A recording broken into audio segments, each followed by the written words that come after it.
Thea in the DC Universe. This video is purely for entertainment and does not infringe on copyrights or laws.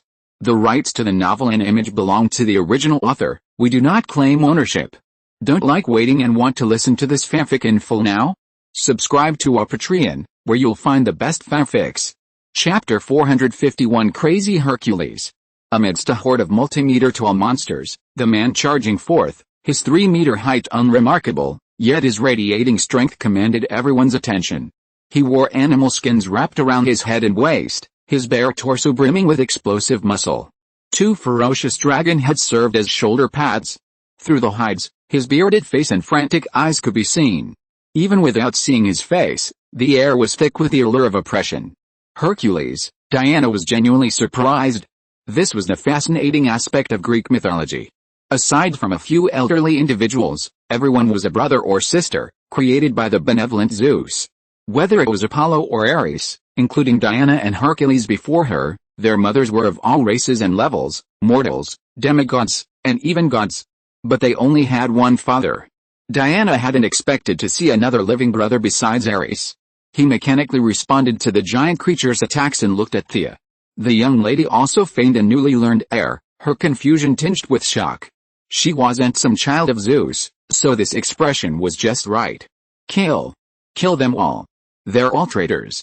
Imagine the despair you felt, betrayed by them, alone in the abyss. The snake-like woman didn't dare approach Hercules, only teasing him from a distance with her alluring voice. Hercules' gaze grew increasingly frantic, his chest heaving. His iron-like muscles visibly grew even larger, and even from a distance, his heavy breathing could be heard. Ah, Atlanteans, I'll tear you apart. Hercules surveyed the area. Just like when Aquaman had first arrived, he didn't see the 2 women surrounded by giant, flesh-like creatures. Instead, he saw Aquaman, seemingly muscular, attacking fiercely from the outside with his trident in hand. This guy was undoubtedly his enemy. Without a second thought, Hercules slammed his legs into the ground, stirring up a gust of wind, and raised his massive fist towards Aquaman. Aquaman had heard Diana's exclamation and knew that this deity was renowned for its strength. With his explosive temper, a mere ordinary person would have retaliated with a blow. However, facing the might of Hercules, he chose to retreat. His plan was brilliant, forging a powerful attack followed by a weaker and more debilitating attack. Unfortunately, he underestimated Hercules' power. If he had relied solely on his 3-pronged attack, this disliked son of Zeus, the Lion of Olympus, would not have survived to this day. After thousands of years of fighting the giants alone, his physical strength was nearly limitless, and his martial arts skills had reached their peak. Although now driven mad by the giant's whispers for 1,000 years, his fighting ability remained unaffected. A flurry of punches forced Aquaman back repeatedly. Within 10 moves, he grabbed Aquaman, lifted him above his head, and attempted to tear him apart. Let him go. The 3 women, each motivated by their own reasons, simultaneously lent a helping hand. Mara's eyes nearly reddened as she rained down arm-thick icy arrows at Hercules. Diana swung her lasso of truth, binding one of his arms. Thea drew her silver moon longbow, knocked Zeus's lightning bolt, and fired a lightning-fast arrow into his chest. Aquaman, held aloft, wasn't completely defenseless. His innate ability allowed him to control all aquatic life. Seeing a giant, catfish-like creature nearby, he thought nothing of it and simply seized control. His power was truly formidable. The creature offered only a brief resistance before it was subdued, its maw opening wide and biting down on Hercules' head. Hercules felt his vision go black as a foul-smelling object obscured his vision. He tried to tear the unknown object away, but Diana still bound his arm. Thea had also shot an arrow into his body, and the familiar scent told him that the arrow carried his father's divine power. Combined with the scattered transparent holes Mara had pierced through his body, he had no choice but to throw Aquaman away. He struggled mightily, but Diana, equally formidable, clung to the lasso. Hercules' right arm remained motionless, and he could already feel the giant creature, controlled by Aquaman, biting at his neck.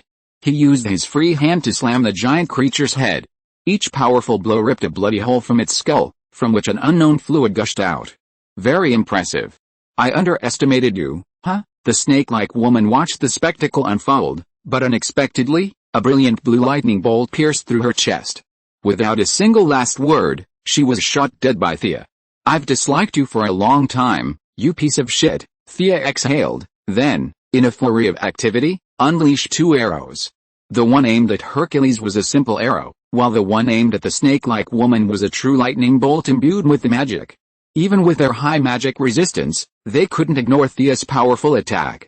Furthermore, this guy was only skilled in charm, his own strength was appallingly weak. He collapsed to the ground with a gaping hole in his chest, his eyes filled with resignation. Without her covert control and command, many of the less intelligent giants fell into disarray, and Thea and Diana finally managed to break free. Mara, come help me. Diana, you help Arthur. Most of the flying creatures had been slain by them, leaving only ground units. Mara's ice arrows were actually physical attacks, and combined with Thea's lightning bolts, the two of them were perfect for dealing with the remaining giants from the air. Diana, eager to speak with this deranged brother, armed with a shield, replaced the imperiled Aquaman. While Thea dealt with the enemies below, she kept an eye on Diana's battle. A quick glance revealed the problem. Diana was handicapped and outmatched in strength, being bowled over like a pin. She was being hit from east to west, then north to south. Reflecting on the original timeline, Aquaman seemed to have defeated Hercules underwater. He immediately shouted, "Pull him in." Arthur can defeat him underwater. Aquaman gave her a thumbs up, a sign of good judgment. Thea began firing arrows at Hercules' back. Diana's lasso was once again effective, and Mara, controlling the vast seawater, helped pull him in. The 3 women worked together brilliantly, some pulling, some pushing. Hercules plowed deep trenches in the ground with his feet, roaring furiously. But the women were determined to pull him down, and his fury was useless. With a plop, Thea dug a hole under Hercules' feet. He missed a step and stumbled. Diana exerted her strength, and Aquaman joined her in pulling. Like a tug of war, the two of them, carrying Hercules, fell to the surface one after another.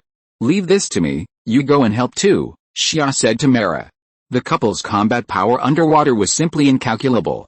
The eldest lady was too lazy to go into the water, so these targets on land were left to her to deal with. It would bring both honor and willpower, so this arrangement was the most appropriate. Chapter 452 Water Battle. Mara surveyed the battlefield. Only a handful of flightless enemies remained. Her ice arrows proved ineffective against these thick-skinned monsters. Nodding, "Be careful," she leaped into the air and, with a graceful plunge, descended to the depths to aid Aquaman. Even through the thick water, Thea could see the ferocity of the battle below. Aquaman, nearly invincible underwater, had stopped Hercules. Diana could only provide support, and with Mara also entering the water to fight, she felt somewhat overwhelmed. Unfazed by the thought of Aquaman and his wife slaying Hercules, Diana emerged to help Thea clear the island of monsters. Without Hercules' distraction and the snake-like woman's control, these destructive giants were no match for the skilled teamwork of the 2 women. Diana's lasso matched Thea's holy sword, Diana's sword and shield matched Thea's bow and arrow, switching between melee and ranged combat at will. Every few seconds, a monster fell. The fewer they were, the less pressure the 2 women felt. Thea used her willpower once more, restoring some of their strength and recovering their injuries. Ultimately, they slew the ancient remnants. In the distance, the ocean still churned with the waves, revealing that it would be no easy task for Aquaman and his wife to defeat the lions of Olympus underwater. However, Thea wasn't worried about them. As long as they had water, their recovery abilities were nearly limitless. Few, except the most powerful, could defeat Aquaman underwater. Furthermore, after deducting some of Thea's research funding for Dr. Evans, it was because Aquaman carelessly threw his trident, allowing someone to exploit it. This trouble had been destined for the couple. Thea had simply brought it forward. The scene was a mess. Thea initially tried to purify the monsters, but then realized that purification also drained some of her own strength. She quickly disabled the function. The central area of the island was now littered with the remains of the monsters they had slain. These monsters were bizarre and varied, none alike. Some bled, some oozed purple fluid, and some turned to stone upon death. "Are you from the Quinn group?" Jimmy Olsen, not far from the battlefield, heard the commotion subside and, along with Dr. Evans, bravely came to observe. His sharp eyesight allowed him to spot Thea, now without her hood. "You've got the wrong person," Thea replied without a second thought, still finishing off the monsters. Her hair had turned blonde, and her appearance had improved considerably. Still shaken, Jimmy Olsen wasn't entirely sure. He also found it a bit unusual for a billionaire to go to such a desolate island to maintain world peace. However, he decided to return to discuss his near-death experience with his good friend Clark Kent. The two women checked the area, while Thea used her supervision to survey the area surrounding the island, confirming that nothing was missing. Then, they all joined in the water to help Aquaman and his wife. "We can handle him," Aquaman, unaware of Thea's subtle actions behind the scenes, assumed he had caused this trouble himself. He was already deeply grateful to the two women for helping him clear the island of monsters, and he felt guilty not doing anything. He had to defeat the giant on his own. His strength had already surged underwater, and now, under some pressure, he exerted 1,000% of his strength. It wasn't that Hercules couldn't fight in water, but being off the surface was somewhat unaccustomed. The two, with their strength increasing and decreasing, engaged in a fierce, unyielding exchange. The powerful currents, whipped into whirlpools by their immense force, sent fish and shrimp fleeing. Mara's eyes glowed a brilliant blue, her powers straining to the limit. From time to time, giant beasts formed from the seawater and pounced on Hercules. Watching the frantic Hercules, Diana hesitantly asked Thea, "Can his sanity ever be restored?" Thea had considered this question before and had made several contingency plans. Seeing him in person now, she felt it was far more complex than she'd anticipated. Hercules possessed a will as strong as steel. It was difficult for such a person to be corrupted, but once his true nature was lost, recovery was even more difficult. The snake-like woman she'd killed with her arrow must have been slowly chipping away at Hercules' mind over millennia. Even so, she'd driven him mad rather than turning him into a puppet under her control, demonstrating the strength of his will. "If we can subdue him, we can go to the Martian Manhunter, one of the most powerful telepaths in the universe, and see if he can help. If that doesn't work, I can use my willpower to see if I can change reality." Grodd's telepathic abilities primarily focused on control. While he was controlling him, he was a normal person. Without control, he'd still be mad. Martian Manhunter was the best option right now. Diana nodded silently, and the two of them returned their focus to the battle. After a half-hour battle, Aquaman and his wife painstakingly defeated Hercules. Hercules' body was tougher than steel, and his resilience was exceptional. Aquaman's trident pierced Hercules' body, but he quickly recovered, making his death impossible. Relying on his boundless stamina, he drained Hercules' last remaining strength and struck him in the face with an elbow. Eyes closed with madness and murderous intent, the warrior, whose strength rivaled even the gods, finally collapsed from exhaustion. Aquaman, having overheard the two women's conversation, readily handed Hercules over to them. "Arthur, this is all my fault," the four carried Hercules, weighing tons, back to the island. Dr. Daniel Evans, still visibly apologized to Aquaman with a look of guilt on his face. None of them criticized him too harshly. He wasn't a bad person, simply too absorbed in his research, allowing the giant creature to bewitch him. Returning to the broken seal, they could have resealed it by placing the trident, but by the time Hercules emerged, the barrier between the two worlds had been completely destroyed, rendering the trident useless. A threesome was fine for some fighting, but for sealing things like this, the eldest daughter was the one who had to deal with it. They all turned to Thea, who promptly began to research. The other world was the size of a town, and now that the prisoners had been slain, there was nothing left. Sealing it or not was of little significance. However, Thea used her knowledge to recreate the barrier on the spot.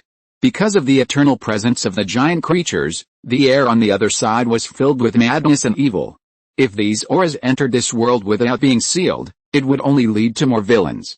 Her extensive theoretical knowledge made the process easier than sealing the hole in Nandarbut. Using the original Atlantean specifications, Thea quickly resealed the passage. Chapter 453 Purification. From now on, this island will be a restricted area. The seal will still be unsealed with your trident. Under the gaze of several outsiders, Thea effortlessly drew countless irregular lines. A wave of purple energy gently swept across the scene, instantly pausing the madness and chaos in the air. Diana and the others were fine, but Jamie Olsen and the other survivors were dazzled and overwhelmed. As for the restricted area she mentioned, they all felt a lingering fear. No one planned to return to this desolate island, so whether it was restricted or not was of little concern to them. The surrounding seas were affected by their battle, the waves still raging, and countless whirlpools still swirled beneath the surface. The kind-hearted Sea King invited the survivors aboard, which they carried underwater, leaving the area. Thea and Diana said goodbye to the two and watched them depart with the survivors. The once bustling island fell silent, only the destructive energy and the flow of corrosive blood destroyed the island's few remaining vegetation. The eldest lady first cast a barrage of sealing spells on Hercules, then draped him in a vast array of the Sky Eye Society's advanced confinement devices. Amanda used these to trap the wolf Rob, so they should be effective against Hercules as well.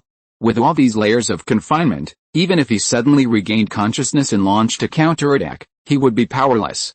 Thea examined the sturdy man as a lunatic, selecting the largest medical pot and shoving him into it. After a lengthy scan, the results were fruitless. Human psychiatric treatment was completely ineffective.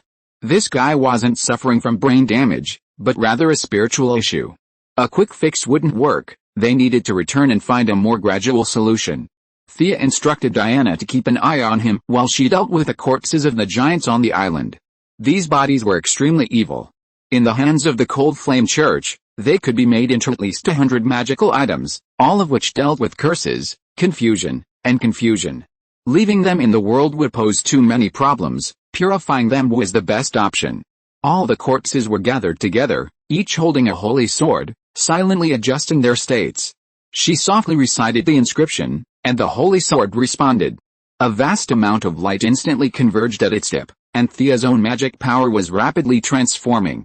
This light wasn't the kind of light spells cast by any mage apprentice. It was the spiritual light of the will of all living things, the light of wisdom, the light of the soul. Thea had a feeling that if this light continued to escalate endlessly, its destination might be the light God had spoken of, representing the first light of the entire world.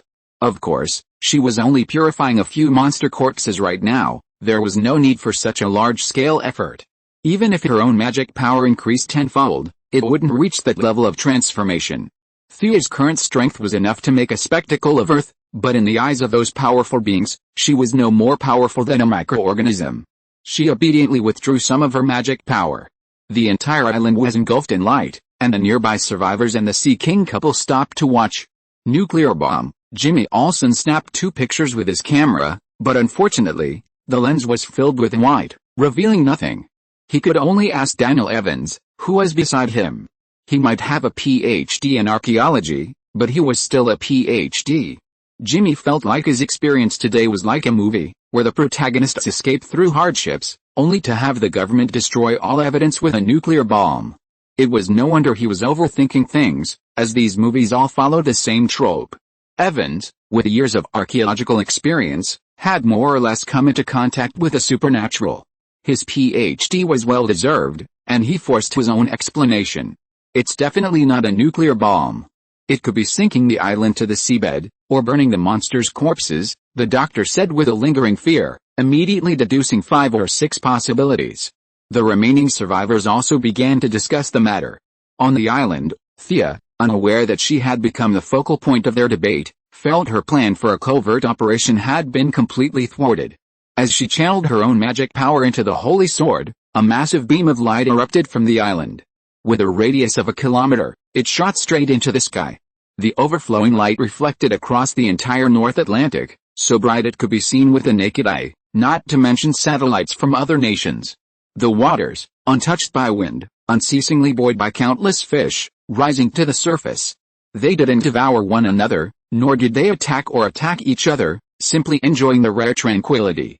Seabirds chirped joyfully, joined by the eagles that had always been at odds with Thea. Even humans, the most intelligent creatures, sensed something strange. Many stopped and asked passers-by if they had heard the sound of Scottish bagpipes. Bells rang from ancient mountain temples, and faint chanting could be heard from devout churches and monasteries. Media outlets worldwide were alarmed. Several major religious organizations immediately claimed responsibility. A spiritual leader from a Central Asian nation even spoke on the news channel for an hour and a half, laying out facts and reasoning to prove his point. It was he who had done it. The young lady didn't realize her work wasn't finished yet, and there were already a slew of people waiting to take the blame. Her only thought was, this holy sword was too conspicuous. Even with a 30% reduction in her total magic power, it was still far greater than that of contemporary mages. Even so, even with her holy sword's power partially reduced, She still depleted over half of her available magic power. Feeling her light energy had almost fully accumulated, it was more than enough to purify the corpses. Thea, without exerting any effort, grasped her sword with both hands, aiming the tip at the center of the pile. The beam of light, like a needle piercing a balloon, spread outward from the point of impact, rapidly disintegrating everything caught in the light energy. The corpses of the giant creatures melted before her eyes like snow on a slushy surface. Two of the giant creatures, either feigning death or acting on reflex, twitched their legs, but the dissolution was too rapid, their struggles futile as they were disintegrated one by one, the beam purging their evil thoughts and bodies. Vast masses of pure energy emanated from these ancient evils, dissipating into the air. Thea leaned on her holy sword, sensitively sensing the magic in the air. Though still incredibly weak, it was much richer than before. What's wrong? Are you injured? Diana wasn't as perceptive, believing Thea to have been dragged down by the earlier beam of light. Before Thea could reply, a gruff voice echoed from nearby. Daughter of Zeus, your companion is fine. However, she has purified those giants. The entire world will benefit, but trouble will also follow. It's hard to say whether this is fortunate or unfortunate. Hercules, with his stubbled face, slowly sat up. It was clear that the restrictions were still in effect, though his once frantic eyes were still somewhat cloudy, but overall, they had a gleam of wisdom. Chapter 454 Inspection. You're awake? You recognize me, right? Diana said cheerfully, beaming. However, Hercules disappointed her. Because of her sword's gleam, I've only regained some of my sanity temporarily. My soul is burdened, and I'm afraid it will be difficult to recover. I'll still be the same mad beast I was when I leave here. Diana clenched her fists. Thea and I will heal you, Thea. Only then did she realize Thea had only spoken one sentence before remaining silent. This was unusual. She quickly turned around and saw Thea standing there with a slightly distracted gaze, speechless, as if she hadn't noticed Hercules regain consciousness. Daughter of Zeus, do not disturb her. The giants are the product of the evil consciousness of the giants and Gaia. She purified that evil consciousness, and Gaia, the Earth Mother, is rewarding her. Hercules hadn't spoken in tens of thousands of years, and his words were a little unclear, but Diana still understood. She was a little skeptical about the Earth Mother Gaia. This was the primordial deity, Zeus's grandmother. Was she still alive? If Thea could hear Diana's thoughts at this moment, she would undoubtedly reply that the traditional Earth Mother is no longer alive. As someone equally well versed in theology, even capable of pursuing a doctorate in theology, Thea, having personally experienced it, immediately realized she had encountered Gaia. Her manifestations were bizarre, hovering between being and non-being, between existence and non-existence. At least at Thea's level, she couldn't comprehend her state. Using the term Gaia consciousness wasn't accurate. From Thea's limited perspective, she could only assume she was one with the Earth, her current manifestation more like a pan-consciousness. The imagined day trip to the center of the Earth, a short film depicting the birth of giants, or a revelation of ancient myths, none of these. Her consciousness was erratic and mechanical. As if fulfilling some set purpose, she gifted Thea a vast amount of divine power, then vanished into thin air as if she had never been there. The young lady wanted to laugh out loud. Divine power is precious, and such pure earth-attributed power is even more valuable. Thea had originally planned to obtain some from Hercules, even devising several schemes for the purpose. Now, she's unintentionally planted a willow and a forest has grown. This vast mass of divine power is so pure that it can not only activate Thea's own earth attribute, but also activate her own magical circulation, distributing it evenly across the 6 attributes, and even restore it to its pre-divine state. This is far more effective than cautiously attacking Hercules. Thea was delighted, but she didn't absorb it immediately. The previous commotion caused by the holy sword on the island necessitated an immediate evacuation. Hey? Are you awake? Returning to reality, Thea noticed Hercules' condition, and Diana quietly explained. Let's go back to my quarters. I have more equipment there. Thea teleported Diana and Hercules back to the metropolis. As soon as they left the island, Hercules' expression twisted, his eyes widening, his teeth chattering. Release some of your consciousness, and I'll knock you out. The pained Hercules nodded slightly. Thea used her full mental force to unleash a storm of psychic energy within his mental world. The sturdy man fainted without a single grunt. Without even speaking to Diana, Thea immediately began to investigate. Using a specially created opening in Hercules' mind, Thea extended her psychic energy into the hole, attempting to uncover the true cause of his madness. After 3 minutes of searching, Thea's forehead was covered in sweat. The man's mental world was vast, filled with countless images and figures, some praising, some insulting, some beloved, some hated. His mental world also contained projections of legendary artifacts like the Golden Apple and the Golden Fleece. Of course, there were also powerful enemies he had slain. Thea's psychic force glimpsed the 9-headed Hydra, its crimson eyes peering at her from afar through Hercules' mental world, from an unknown timeline. Thea scoffed. It was just a broken snake. She was no longer the inexperienced person she once was. She wasn't afraid of him when he was alive, so why would she be afraid of him after countless years of death? She searched for a full 10 minutes. The other person's spiritual world was vast, and searching with her current mental strength would be a struggle.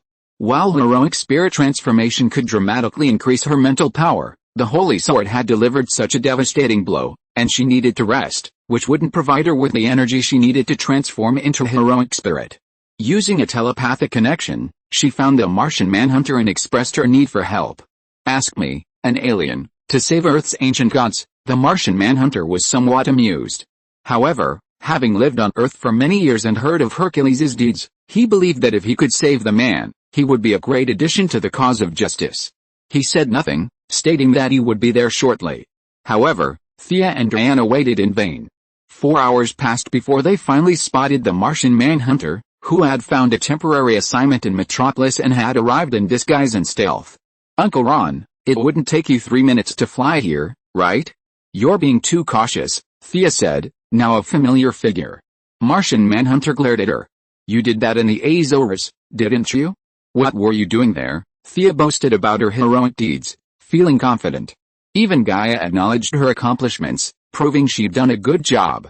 Naturally, Martian Manhunter couldn't find fault, but realizing the anthropologists had their own fault, he could only sigh.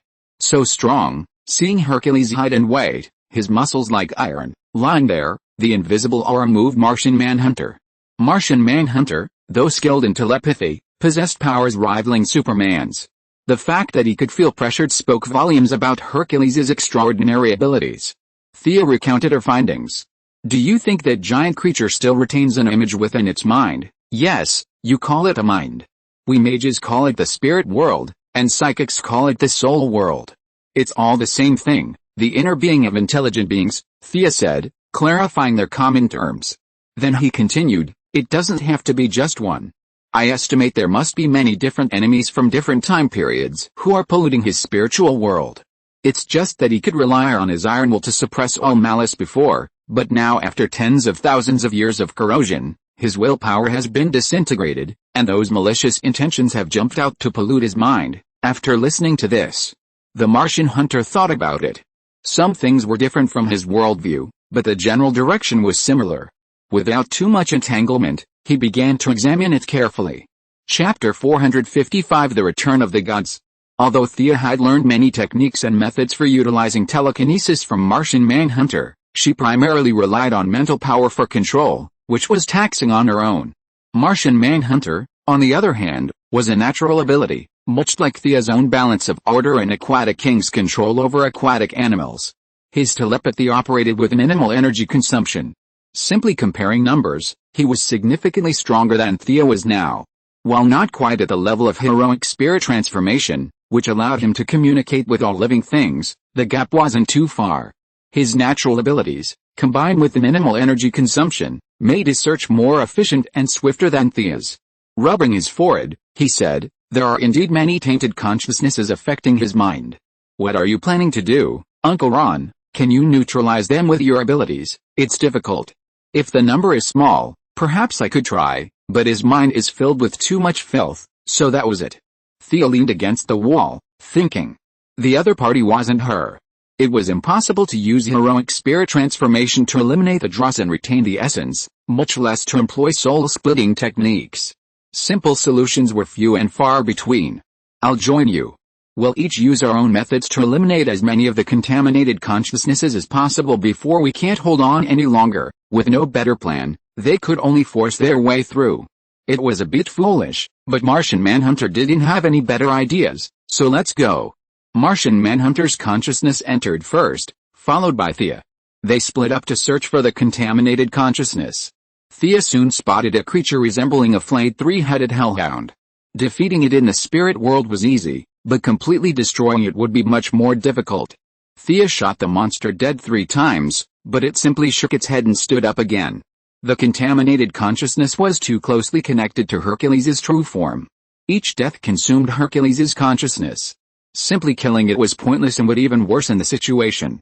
Thea looked at her now enriched willpower and took out 1/10 of it. A bright, white light shot from the spirit's finger and flew straight into the hellhound's body. The opponent's body suddenly froze, a mosaic of ripples flashing as the 3-headed dog completely collapsed, reverting to Hercules' original consciousness. Fierce, tenacious, and valiant, this small consciousness possessed nearly every quality a warrior could possess. In a flash of brilliance, it transformed into a miniature Hercules, axe in hand. He nodded gratefully at Thea, then sprang off to the other side. As if there were some natural connection between the consciousness and the polluted consciousness, Thea quickly followed, soon discovering another polluted entity, the axe-wielding positive consciousness engaged in a tug-of-war. Glancing at her willpower, nearly half of it depleted, Thea no longer hesitated and blasted the light into the polluted entity. Reminiscent of the previous scene, a positive consciousness wielding twin swords emerged once more. Excellent. This is transformation, transforming the enemy into one's own. One less enemy, one more. This is a war in the realm of psychic power. If it were real life, such an attack would drive the opponent mad. Unconcerned with the depletion of her willpower, Thea immediately transformed 18 contaminated entities, reserving some for future use. She signaled the frontal forces to proceed freely. She had already discovered that these frontal entities, unlike their own external spiritual powers, could completely destroy contaminated entities. Perhaps this was the saying, the bell must be untied by the one who tied it. She hurried back to the entrance. Her willpower and mental strength were nearly depleted, and she decided to retreat. Halfway through her journey, she spotted the powerful Martian Manhunter. In the spiritual world, the Martian Manhunter revealed his true form, with green skin, a purple cape, and scarlet eyes. Judging by his appearance alone, he had the air of a villain. His spiritual form was even more powerful than Thea's. Realizing that conventional means were ineffective, he chose a new approach. Within this spiritual world, he utilized his immense talent and understanding to forcibly carve out a deeper spiritual dimension. He then tossed the contaminated consciousnesses into it, beating them half to death. Ideally, they could fend for themselves, but if not, they could be temporarily isolated. This was a good idea. Thea's eyes lit up. Each possessed their own unique skills. The Martian Manhunter was truly a master of telepathy. Hercules was no ordinary being, he was a god with an iron will. Few could pierce his indomitable mind. The battle between wills was like a tug-of-war. As one weakened, the other naturally rose. As more and more contaminated consciousnesses were imprisoned, Hercules' true will finally responded, and more positive wills joined the fray. The eldest daughter, who had been planning to retreat, joined in the fight. After a full half hour, the Martian Manhunter, despite his gifted support, could no longer endure. The enemy was simply too numerous, sealing off the deeper mental realms.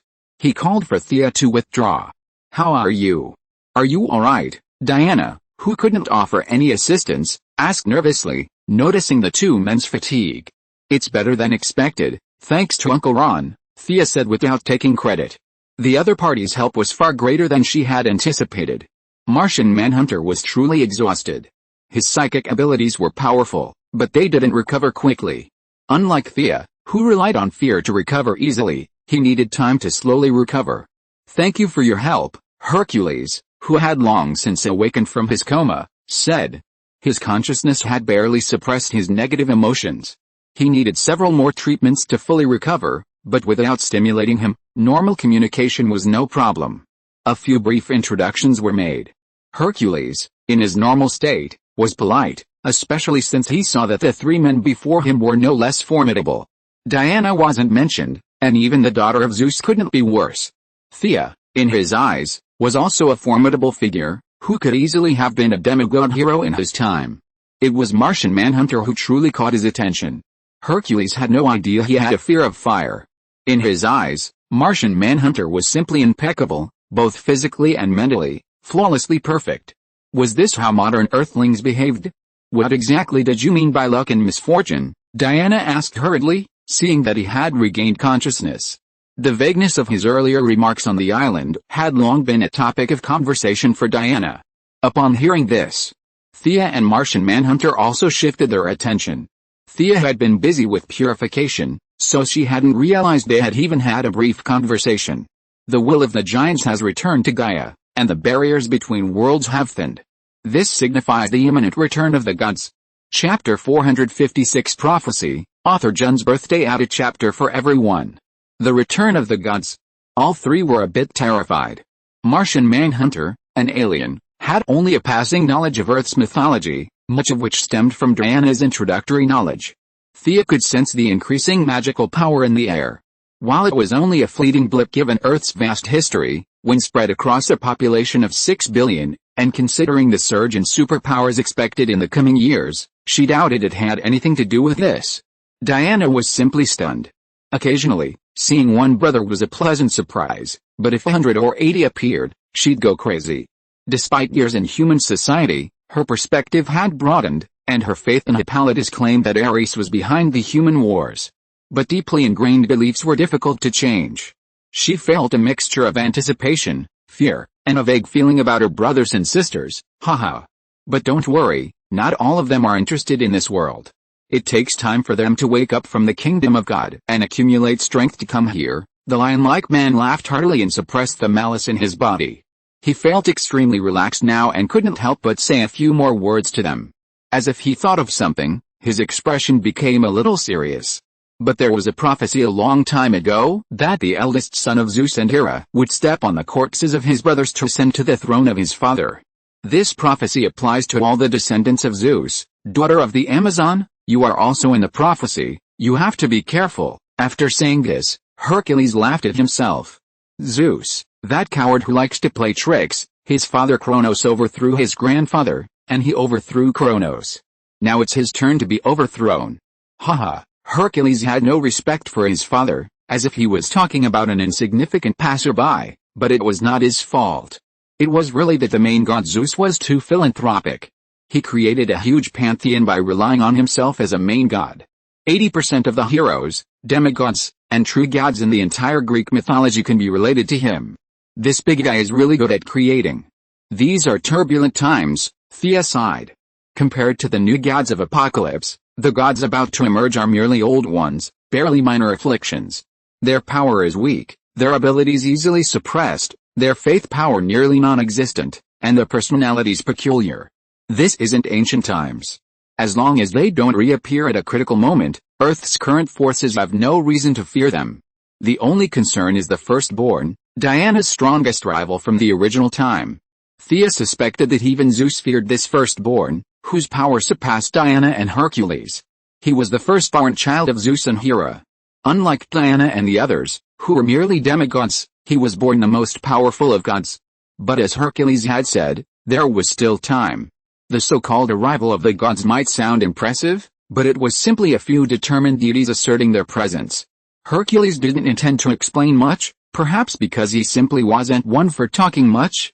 He simply threw himself on the ground, wrapped himself in a tattered animal hide, and fell into deep sleep. He didn't consider himself an outsider and simply made his bed on the floor of Thea's laboratory, forcing the three of them to leave.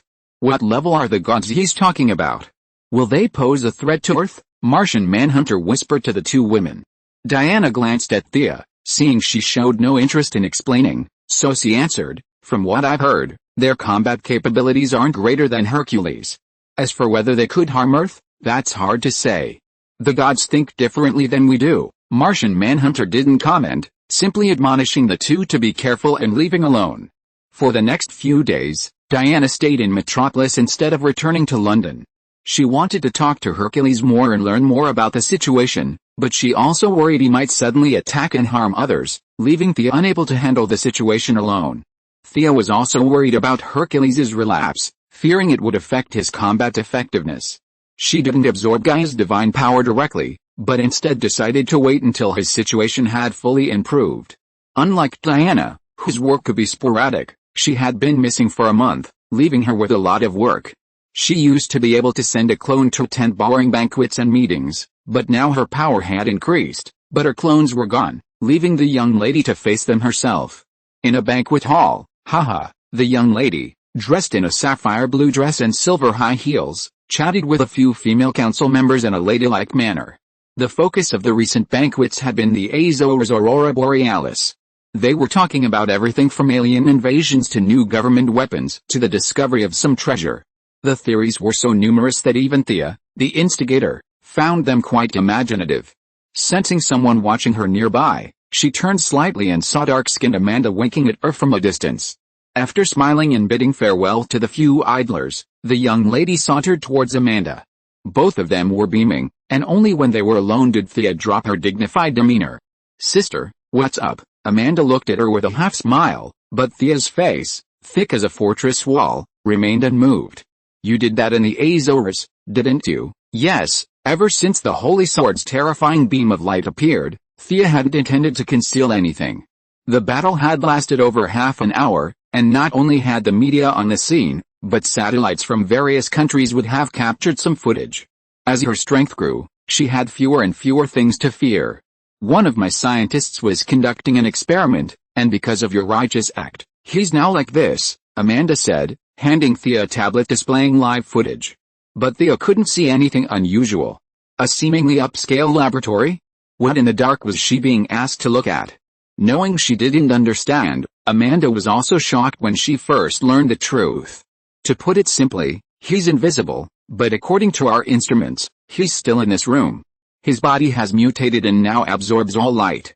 The culprit is undoubtedly the beam of light you emitted. How is that possible? Nothing is impossible. Dr. Wright's favorite thing to study is all kinds of light, including cosmic rays. While you were working on that beam of light that attracted worldwide attention, he seemed to have caught a glimpse of it, Amanda said a little distressedly. "Thank you all for your support over the months. I will continue to work hard." Chapter 457 Dr. Light and Electric Girl. Despite Amanda's convincing explanation, Thea remained incredulous. "You're kidding. That's the purifying light emanating from the Sword of Victory and Covenant, the supreme holy sword of Celtic mythology. And now you're telling me a human doctor has captured a ray of light through technological means? This isn't light in the traditional sense, it's the light of wisdom, the light of desire.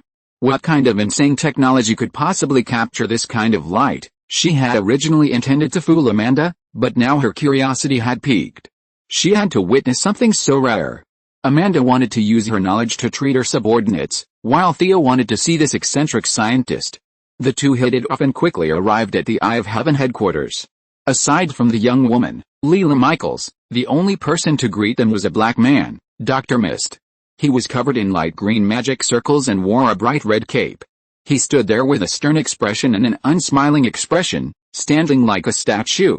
Not only did he, an outsider, but even Amanda, his direct supervisor, not even glanced at him. Thea was amused by the pretense of being a master. Her supposed deflection of all magic was a joke, as she couldn't withstand even slightly more powerful spells.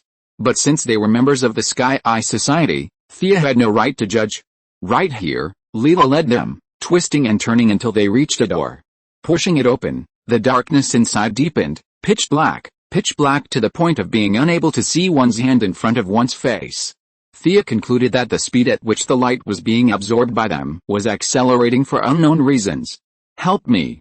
This thing's devouring me," a middle-aged man's voice faintly emanated from within the room, though it was an ethereal one, as if he were speaking through a blanket. Thea quickly retreated. Amanda and the others, confused as to what she was doing, quickly followed. After walking several hundred meters, Thea stopped, surveyed the area, and breathed a sigh of relief. "What? Is it going to explode?" Amanda couldn't help but wonder. Thea was stunned, then realized they'd misunderstood, a bit amused. "It wasn't an explosion. I don't know how he did it, but your doctor's condition does have something to do with me. If I get too close, his assimilation rate will accelerate until he's reduced to a beam of light. No one can help him. He'll have to save himself. Have him design a suit that generates light for him to absorb. From now on, it's best for him to stay in a dark room." "So what should we do now?" Amanda asked. "Shine your floodlights at full power on him. When the light energy accumulates to a certain level, his body will regain balance. Don't worry, it's nothing serious. I'm leaving now, Thea said casually. On the way back, she was amazed. This unfortunate individual who absorbed the Holy Sword's light was undoubtedly Dr. Light. Thea was genuinely curious about how he managed to collect this vastly superior light. Was this also the sign of the coming of the great era that Hercules had mentioned? Realizing her cleansing campaign had triggered a series of chain reactions, Thea felt the events surrounding the Sky Eye Society weren't accidental. Perhaps other people elsewhere were experiencing things she hadn't noticed. Sitting in her office, she instructed the AI, collate all the strange things that have occurred over the past few days. Gideon searched swiftly, quickly compiling hospital records, traffic reports, forum news, and gossip. Thea quickly scanned the pages. Homeless man died in a high-end conference center? That's not the case. Zoo injuries, 3 dead and 7 injured? That doesn't seem relevant. As she quickly read, a piece of news finally caught her attention. 3 days prior, 2 hours after Thea had emitted the beam, meteorologists believe the North Atlantic Ocean currents had been disturbed, causing the previously calm sea surface to accumulate energy.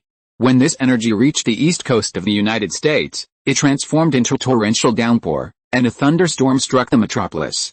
A famous radio host, Leslie Wells, stubbornly insisted on broadcasting live from a helicopter that day. A strong storm destroyed the helicopter, and in the nick of time, Superman stepped in to save the woman. Unfortunately, she was unlucky. After Superman pulled her out of the helicopter and landed on the ground, a bolt of lightning struck him. He reacted quickly, pushing her out of the way in a tenth of a second. However, he didn't anticipate a power line right at their feet, and the lightning still struck the host. Clark, struck by lightning, was fine, neither vomiting blood nor traveling through time. But Leslie Wells, not far away, wasn't so well. She was stunned by the shockwaves and died shortly after being rushed to the hospital. Thea shook her head and smiled wryly. She had truly been like a butterfly, flapping her wings in the Azores while a thunderstorm struck America. Intuitively, Thea felt the woman wasn't dead, her breath was simply recuperating. Dr. Light was being closely watched by the Sky Eye Society, so it was difficult for her to take action. However, this guy was no problem. Her ability was very similar to that of Marvel's Electro, controlling and absorbing electricity. If she was trained more carefully, she would be a capable subordinate. She picked up the phone and told Deathstroke to transport the corpse of this woman. Half an hour later, Thea saw her target. It had to be said that he looked a bit miserable. His whole body had been carbonite, with tattered clothes hanging on his body. His hair was completely white. The people who handled the corpse didn't take it seriously and just wiped it roughly. Now, from the appearance, it can be barely recognized that this is a woman. Is this person special? But she seems to be dead. I've seen her show, and she did a good job. What a pity, Deathstroke asked, leaning on the table. Not only had he seen it, Thea had also seen the show hosted by this woman. To attract attention, she'd been constantly mocking Superman in various ways. Many, like Thea, had secretly watched it. She suspected Batman had, too, and Lex Luthor tuned in daily. While it was hard for ordinary citizens to count the number of people, she held a special place in the hearts of both superheroes and villains. From a broader perspective, this woman was vulgar and mercenary, willing to do anything to advance her own interests. She was definitely not a traditionally good person. A closer look revealed her frustration. She'd come to a brutal city like Metropolis alone, seeking to make money and fame. Without proof or work experience, who would hire her? After careful consideration, she settled on anchoring. The next step was choosing a target. This show had to have a selling point, right? This woman's hallmark was her ability to mock others. Who was she mocking? Thea? Luthor? Half an hour later, she was sacked and thrown into the river. She didn't dare criticize those in power. At this time, Superman, who was also very famous but would not retaliate against her, came into her sight. The show was well received as soon as it was broadcast. It seemed that Miss Wells had found a golden finger, and she started to fan the flames of Black Superman until today. Chapter 458: The Electric Girl Who Needs Re-Education. Thea's supervision could see that her blood circulation, a hallmark of her life force, had been completely destroyed by the raging electrical current. Her organs were essentially carbonite, with only the faintest pulse still pulsing in her heart and lungs, a process of assimilation of the residual energy within her body. However, this process was extremely slow. Theoretically, she could return to life in 17 or 18 years, assuming her body hadn't been buried or damaged. Considering how she had been thrown into the morgue, alone and unattached, it was clear that given her current trajectory, she had no chance of survival. This woman was somewhat similar to poison ivy, both experiencing irreversible transformations caused by foreign matter entering their bodies. The difference was that poison ivy's internal vitality was too strong, while this woman's was too weak. Connect her to the nutrient solution, full power, Thea said, motioning to Deathstroke. 3 thick needles pierced her severely necrotic skin, injecting various nutrients into her nearly desiccated body. 10 minutes later, Thea saw her heart, coated in a layer of electricity, begin to beat gently. Does she have any abilities you value? Deathstroke asked thoughtfully. She can control and absorb electricity. When her internal charge reaches a certain level, her explosive power and speed increase significantly, allowing her to emit shockwaves and move at high speeds between charged objects. Thea outlined a few points, all of which she had thought of in a short period of time. Oh, that sounds great, but there must be weaknesses, right? Of course. Gaining power in such a short period of time would definitely throw her off balance. Another thing is her extreme fear of water. She could easily wipe out a fully armed American division, but she could also be defeated by a group of kindergartners with water guns. Seeing Deathstroke's expression grimace, Thea quickly corrected herself. Kindergartners are a bit exaggerated, but the fire department can definitely defeat her. Then you're still planning to recruit her? Thea didn't answer immediately. The electric girl was one of those people with both strengths and weaknesses. It didn't take a brilliant scientist to figure out how to deal with her. However, her strengths couldn't be ignored. The dense network of electrical devices in today's cities would provide her with enormous energy, making her mobility and destructive power unmatched. Thea thought for a moment. With proper training, she'll be a capable assistant. Oh, and this guy will probably need a few days of training. I can't stay here much longer. Here's the ring. I'll give it to her once her arrogance wears off. She handed Deathstroke a replica yellow lantern ring. As evening approached, the constant supply of nutrients began to crack the electric girl's carbonized body. The charred skin fell to the ground, shattering into pieces. The newly exposed skin was nearly transparent. Where blood vessels should have been, it was now replaced by electrical currents. Where am I? The electric girl sat up, somewhat dazed. She clenched her fists, lost in thought as she watched the currents pulsing through her palms. Then, with a startled look, she saw all sorts of mysterious and impressive instruments. In the distance, dozens of heavily armed men stood at attention. Some organization's base. That was her first thought. She'd become a test subject. Being transformed in various ways? No wonder she thought so. American movies are full of this trope. It's hard not to stray from it. Miss Leslie Wells, do you remember what happened earlier? I saved you, or you'd be in the morgue right now. Thea noticed her eyes were a little distracted, but she wasn't screaming like a madman, which she took as good news. Who are you? Thea's gaze automatically skipped over the 2-meter-tall, bear-like figure of Deathstroke. It wasn't that Deathstroke was weak. In the original universe, he was known as the Teen Titans' greatest enemy and the nemesis of naughty children. He was no joke. His fierce expression, slung with his twin blades, would have scared the hell out of the former anchorwoman. But now, Thea's gaze was still drawn to Thea. Unlike Diana's heroic and classical demeanor, Thea, now a mid-stage demigod, had a more modern aesthetic. Her wealth of knowledge, combined with her overall aura, elevated her character. Even for a woman, she rarely felt jealous. Normally, Thea would use magic to slightly alter her features in public, making them less striking. Now, in her own base, she had no need to disguise them, revealing her natural appearance. Do you know me? The details were different, but the overall impression remained the same. The electric girl's body had been transformed, significantly enhancing her vision and hearing. Uncertainly, she asked, "Are you that billionaire? You brought me here?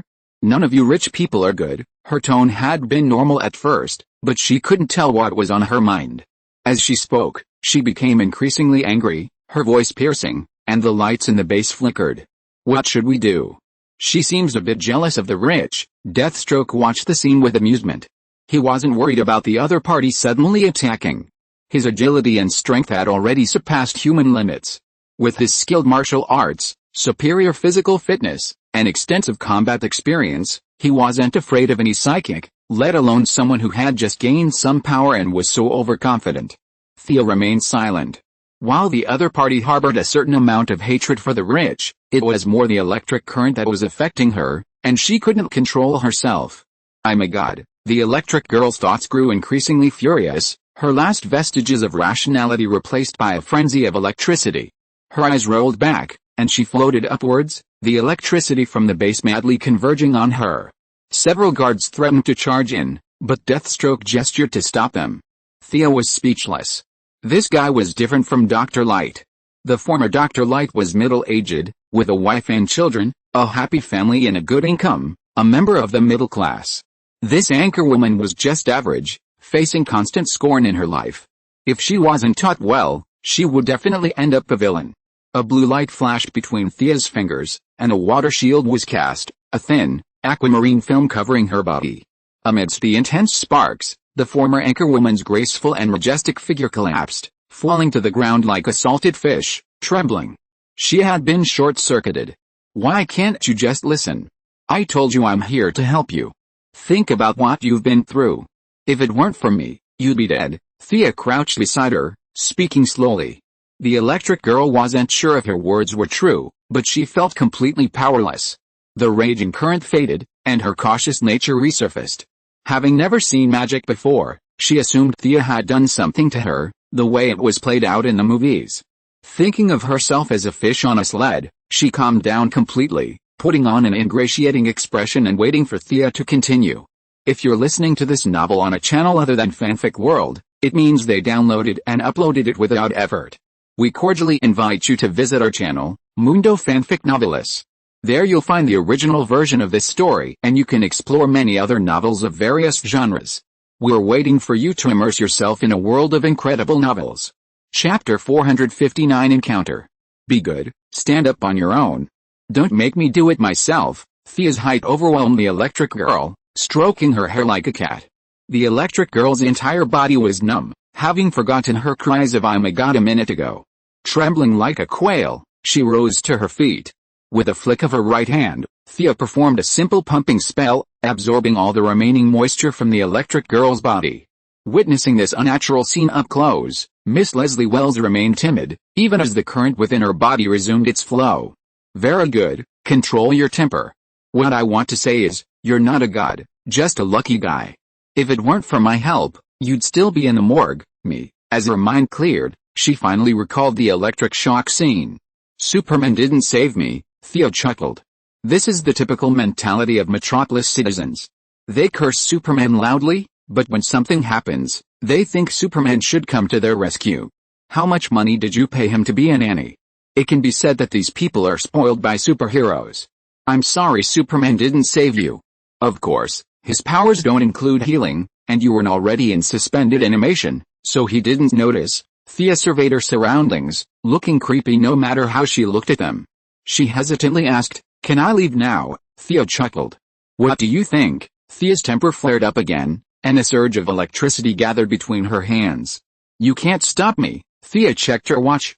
She had to have dinner with Diana soon, so she didn't have time to waste with her. She gestured to Poison Ivy, who had just approached, to deal with her, while the eldest daughter headed out. "Don't leave." A brilliant flash of lightning struck Thea's back. The attack was loose and chaotic.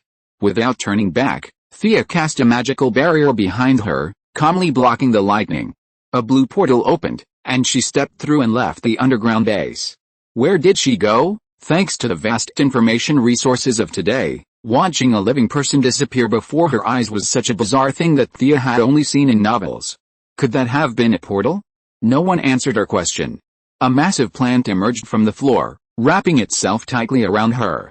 "Poison Ivy, you've ruined my floor again," Deathstroke said speechlessly. Poison Ivy, approaching from a distance, shrugged, unconcerned. "Is this woman our new companion? She's got a bad temper, leave it to you." "I need to do something," Deathstroke said, tossing a ring to Poison Ivy. "This is from Thea. Give it to her when the time is right." Seeing Deathstroke walk out, ignoring her and leaving only a green-skinned, red-haired woman, Electric Girl felt slighted. "Don't leave," she attempted to radiate electricity from her body, attempting to scorch the strange plant that bound her. However, her strategy failed. Poison Ivy's plant wasn't from Earth, but from a peaceful, high-tech planet.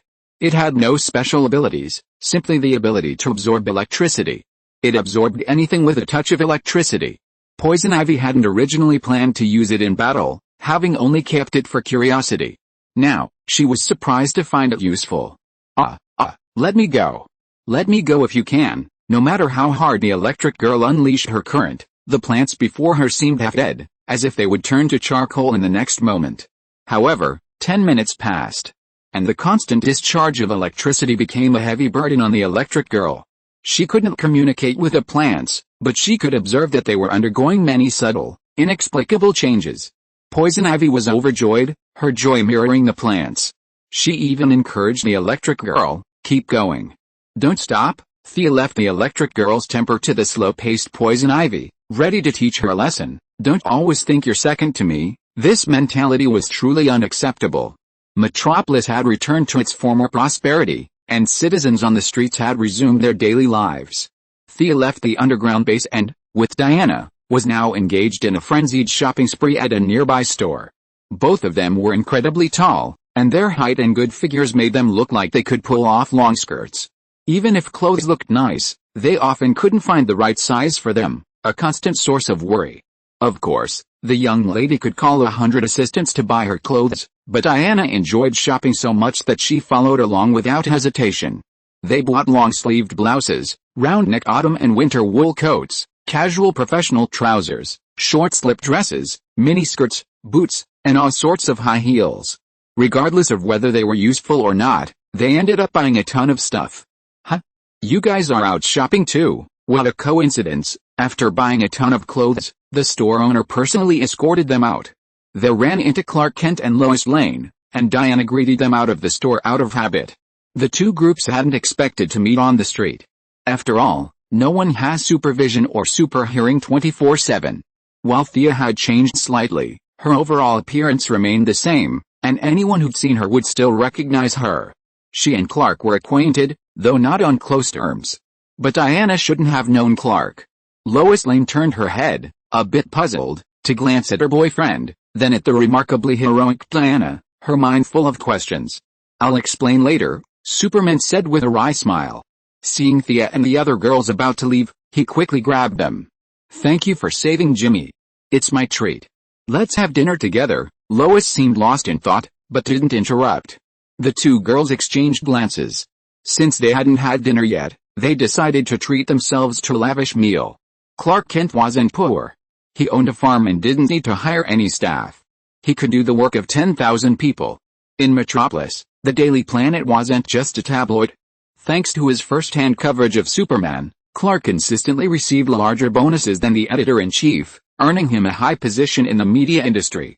Otherwise, there wouldn't be a scene in Dawn of Justice where Luthor instigated a handshake between him and Bruce.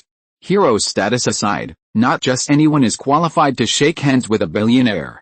Rumors even circulated that he was going to win the Pulitzer Prize this year. Lois Lane was a hidden tycoon. Her father's fame made merchants afraid to ask for her money, fearing she'd be used for human experiments. Plus, after years at the Daily Planet, her expenses were low and her income was high, making her incredibly wealthy. Chapter 460 Chat? The group found a fancy restaurant and chatted over their meal. "Did you guys save Jimmy? Are you all superheroes? Did you know him before?" Lois, as he was naturally referring to Clark, her classmate. Her IQ wasn't low, and being a journalist was a highly analytical profession. Superman specifically mentioned Jimmy, and connecting the dots, it wasn't hard to uncover the truth. Lois knew Superman's true identity, but she hadn't expected someone she knew to be a superhero, and a billionaire at that. Her only question remained, were both women heroes, or was one of them the hero? Thea and Diana exchanged glances and nodded in unison. Lois was the closest ordinary person to a superhero. Her father and boyfriend both knew Thea's true abilities, so sharing them wasn't out of the question. "Oh," Lois said, suddenly realizing.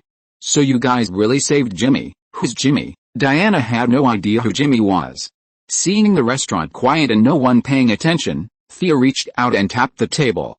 A water mirror technique appeared, and the image of Jimmy Olsen that day appeared. Diana glanced at the image and felt a vague impression. "Oh, that's him, quite a brave man," Thea pouted inwardly.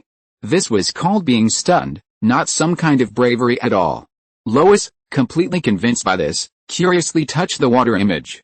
Her finger came clean, a speck of nothing. Seeing them open up, Superman breathed a sigh of relief. "What were those enemies you encountered on the island?" Jimmy took lots of pictures. Were they aliens? These things had already been explained several times, and Thea, familiar with them, recounted them from beginning to end. Superman's brows furrowed, his lips pursed. Only when he heard that the enemies had been completely eliminated and that the Justice side had gained a new Hercules did he feel much more relaxed. Thea's story had little impact on Superman. Whether it was a spirit or an evil being, it was all the same to him.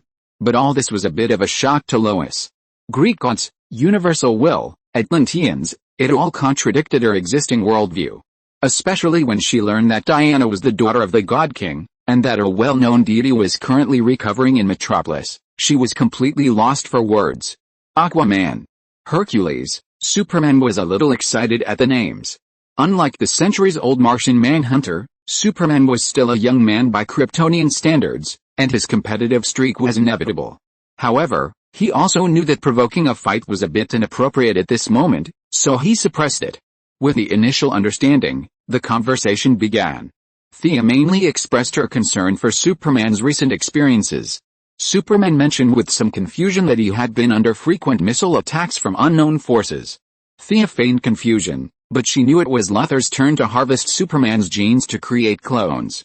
Cloning a being like Superman, whose genes have reached perfection, requires an immense amount of preliminary preparation. Even with the help of a few defected Kryptonians, the sheer volume and complexity of the task still cost Luthor a ton of hair. Earth's current technological level is limited to cloning animals. Even someone like Thea, who has scoured space for technological knowledge and even ventured far into the universe, can only clone ordinary humans. Mr. Luthor was too ambitious and went straight for the most challenging challenge, choosing a hell difficulty as the opening. Thea was at a loss for words, but he succeeded, truly astonishing. As for the missile-attacking Superman, Poison Ivy had controlled plants to secretly collect samples. A quick glance revealed that Luthor was behind the attack.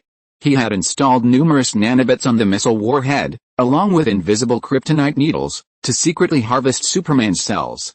Thea and Luthor are the only two people on Earth who possess this technology, capable of using miniaturized equipment and understanding how to use kryptonite. Since it wasn't Missy's doing, the mastermind behind the scheme is obvious. When Thea saw the nanobots Poison Ivy had retrieved, she realized Luthor had mastered the atomic knowledge she had revealed on the spaceship. He's truly remarkable. Although he didn't understand much at the time, he memorized everything Thea said on the spaceship and then delved into it himself. The nanobots he created are a testament to his dedication. The only good news is Luthor's arrogance and pride, his desire for everyone to watch him, deterred him from developing an atomic suit. He'd rather create a towering robot to crush Superman than become invisible to the ground to confront him. The Atom's ideals and personality are vastly different from his own. If he were ever to become invisible and unknown, he'd rather die. The four of them chatted, and time flew by.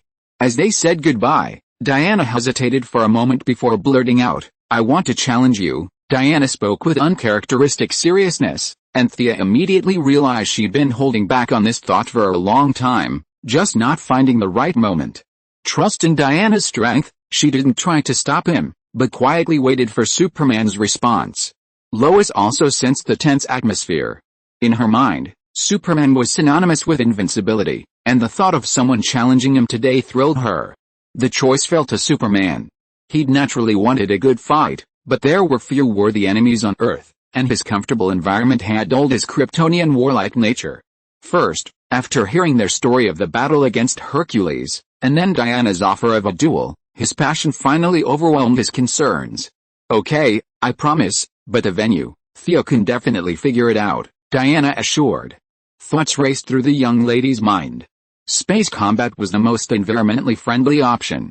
While both of them could survive in space, Diana was clearly not adept at it, so that option was dismissed outright. Fighting on Earth, Superman would constantly drain the energy of the yellow sun, which would be unfair to Diana. Furthermore, satellite observations would be cumbersome, and the damage to the surface would be severe. Thea even believed the two could deflect the planet's orbit. For the sake of 6 billion people, Earth was ruled out. The only remaining option was alien space. Where? Ideally, somewhere with neither a yellow nor a red sun. Can I go watch the battle? I haven't seen him fight at full strength yet. Lois Lane posed another challenge to Thea. Superman stared at her intently, his meaning clear. Thea scratched her head. So many restrictions. And it had to be a planet where someone as ordinary as Lois could survive. Chapter 461 Watching the Battle. After much deliberation and taking out the lantern ring to search, they finally found a desolate planet. It was extremely far from its star, with no signs of life. Even if the two of them deflected the planet's orbit, they wouldn't be in trouble. Most importantly, it had oxygen, perfect for Lois, a simple, fearless person who enjoyed watching the action. She shared her findings with the others, and Superman and Diana naturally agreed. They had long harbored the desire to fight, but suitable battlefields were scarce. Going to outer space? How? Lois's worldview was about to collapse, and she hurriedly asked her question. Don't worry, there's oxygen there, but the light isn't enough, and it's a bit cold, Thea said, motioning them to a remote location. The distance was quite far, so the preparation for the teleportation would take longer.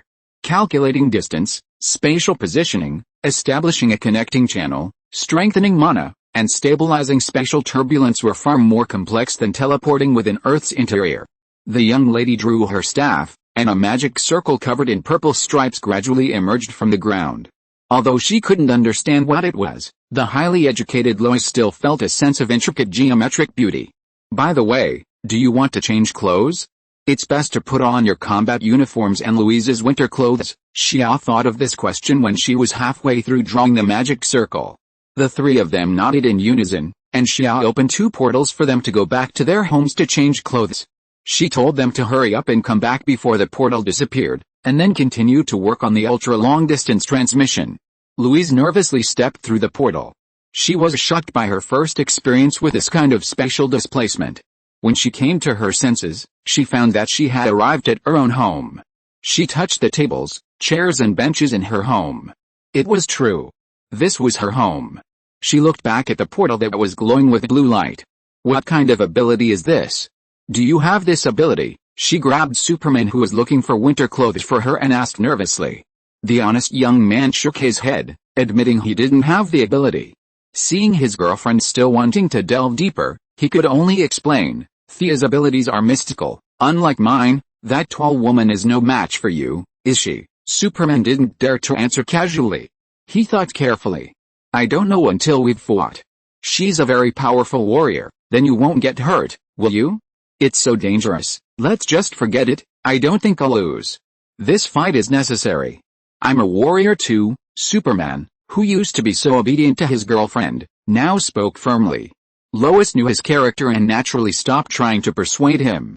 Hearing her boyfriend say he wouldn't lose, she felt a great deal of relief, her worries disappearing. The reporter's gossipy spirit returned, and he rubbed his chin.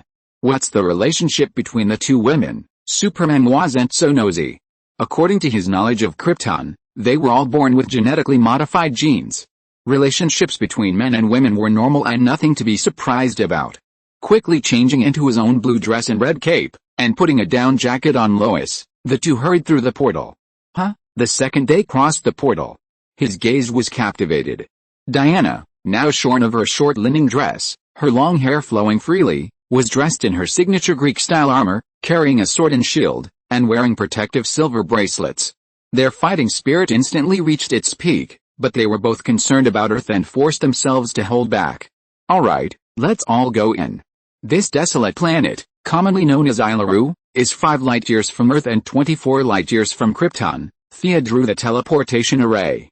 Unlike the blue portal that opened so easily on Earth, this one was a vibrant purple. Maintaining the passage alone consumed 20% of her own magic power. After carefully checking it, confirming it was correct, she stepped in first.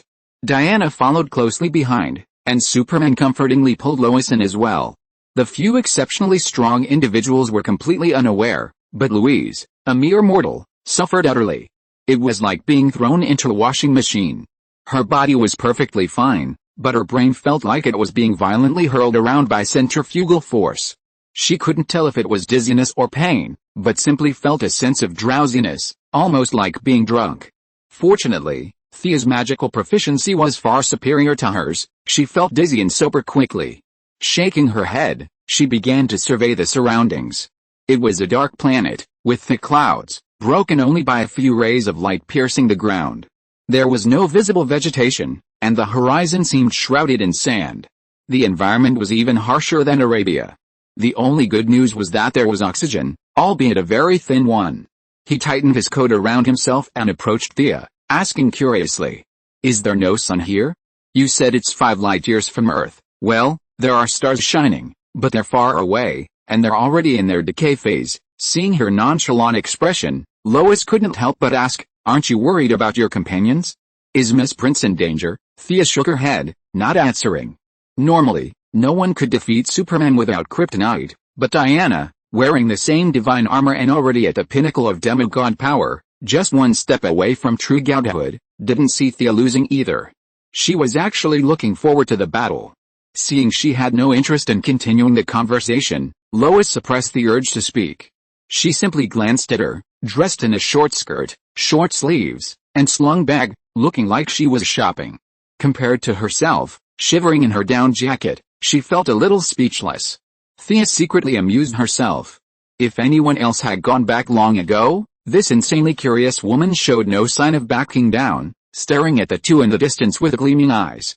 "Are you good at aerial combat or ground combat?" Superman asked politely, floating 3 meters high. Although Superman's opening remarks were calm, Diana sensed something new in them, a sign that he was putting pressure on her. She immediately countered, "Do you prefer weapons or bare-handed combat? Then let's fight according to our respective strengths." Realizing that the opponent wasn't engaging him in an aerial duel, Superman felt a little disappointed. As for weapons, there was no Superman sword in this world. He didn't use weapons. He soared high into the air, looking down at Diana. He knew she was good at defense, suggesting he should attack first. He didn't hesitate. Slamming his leg down in the air at a 45-degree angle, leveraging his speed to its fullest potential. With lightning speed, he charged towards Diana. Diana didn't resort to sword and shield. Her recent conversations with Hercules had significantly improved her martial arts skills. As Thea had said, she was already developing a strategy of striking back. Seeing Superman's rush at this time, she remained extremely calm and quickly determined the opponent's attack points. When the two were about to make contact, she dodged the first wave of impact by turning sideways. Chapter 462 Diana vs. Superman. Without waiting for Superman to stop, Diana reached out and grabbed Superman's red cape. Using all her strength, Diana's feet, knees, legs, waist, and arms simultaneously spun her across the ground several times. Then, abruptly releasing her grip, she slammed Superman into a rocky outcrop. With a resounding boom, the mountain collapsed in half, sending rocks flying. The intense vibrations rippled through the ground, even felt by Thea and Lois miles away. "Is Clark going to be okay?" Lois asked nervously. Thea, with her supersight, was watching intently, only then realizing that Lois, straining her neck, hadn't seen anything.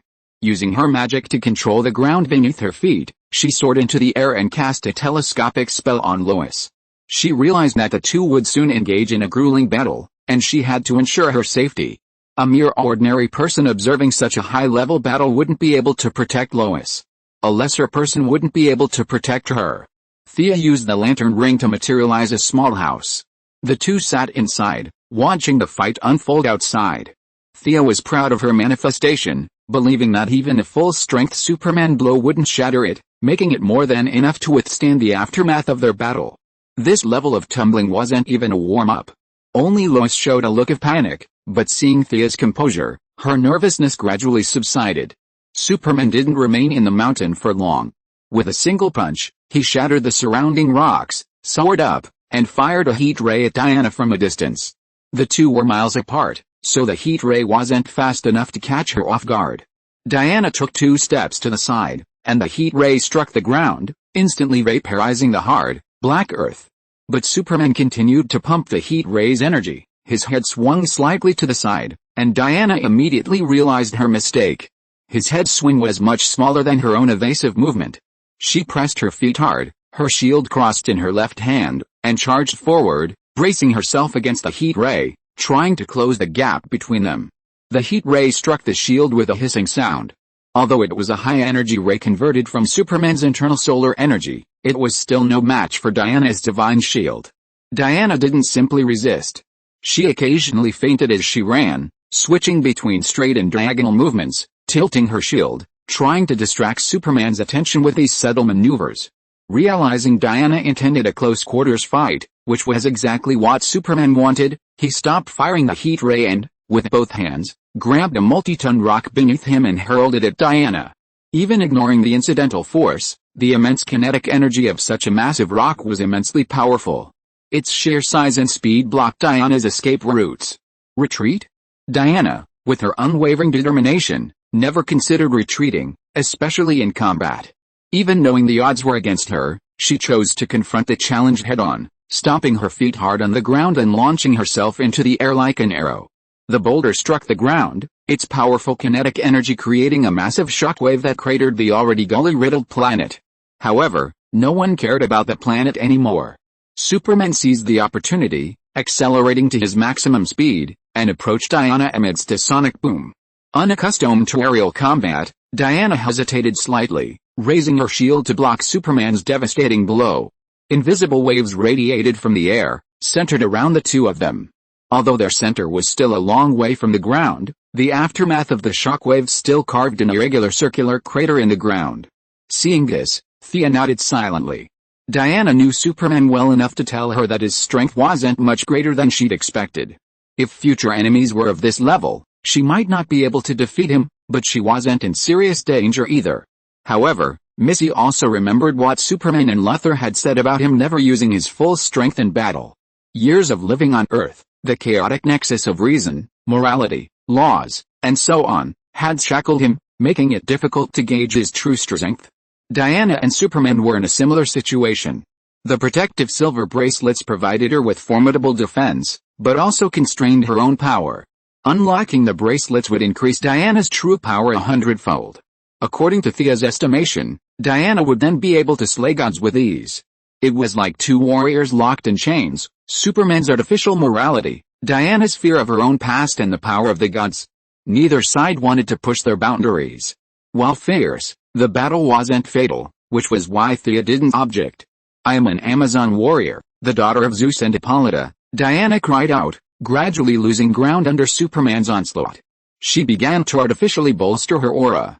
"I'm the grandson of so-and-so, the son of so-and-so." This is a classic fighting style, a common habit among many legendary heroes. If the enemy also respects tradition, he'll have to memorize their family tree.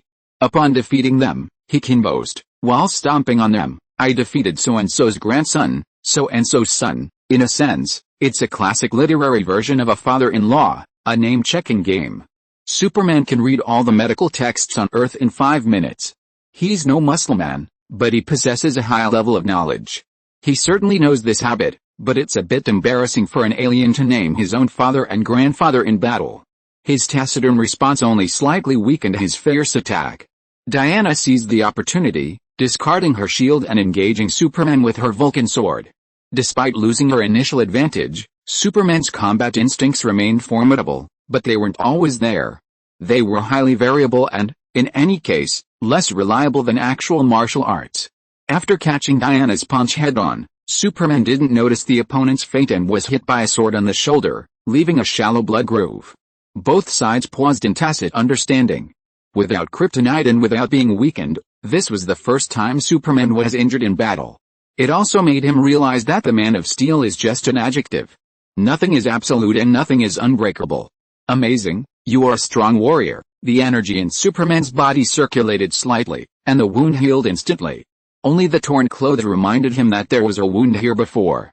"Come on." Diana saw that he was fine. There was no fear in her heart, only excitement. Finally, there was a guy who was not afraid of her attack.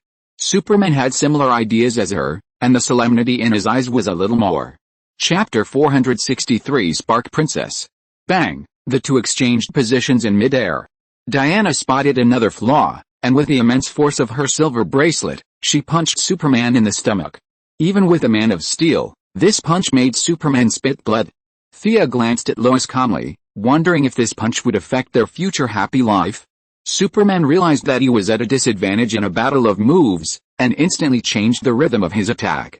He began to use his powerful physical fitness, no longer pursuing any moves, but using pure strength to drive speed, punching Diana like raindrops. As he became more serious and the frequency of his punches increased, the yellow solar energy absorbed in his body naturally overflowed during operation.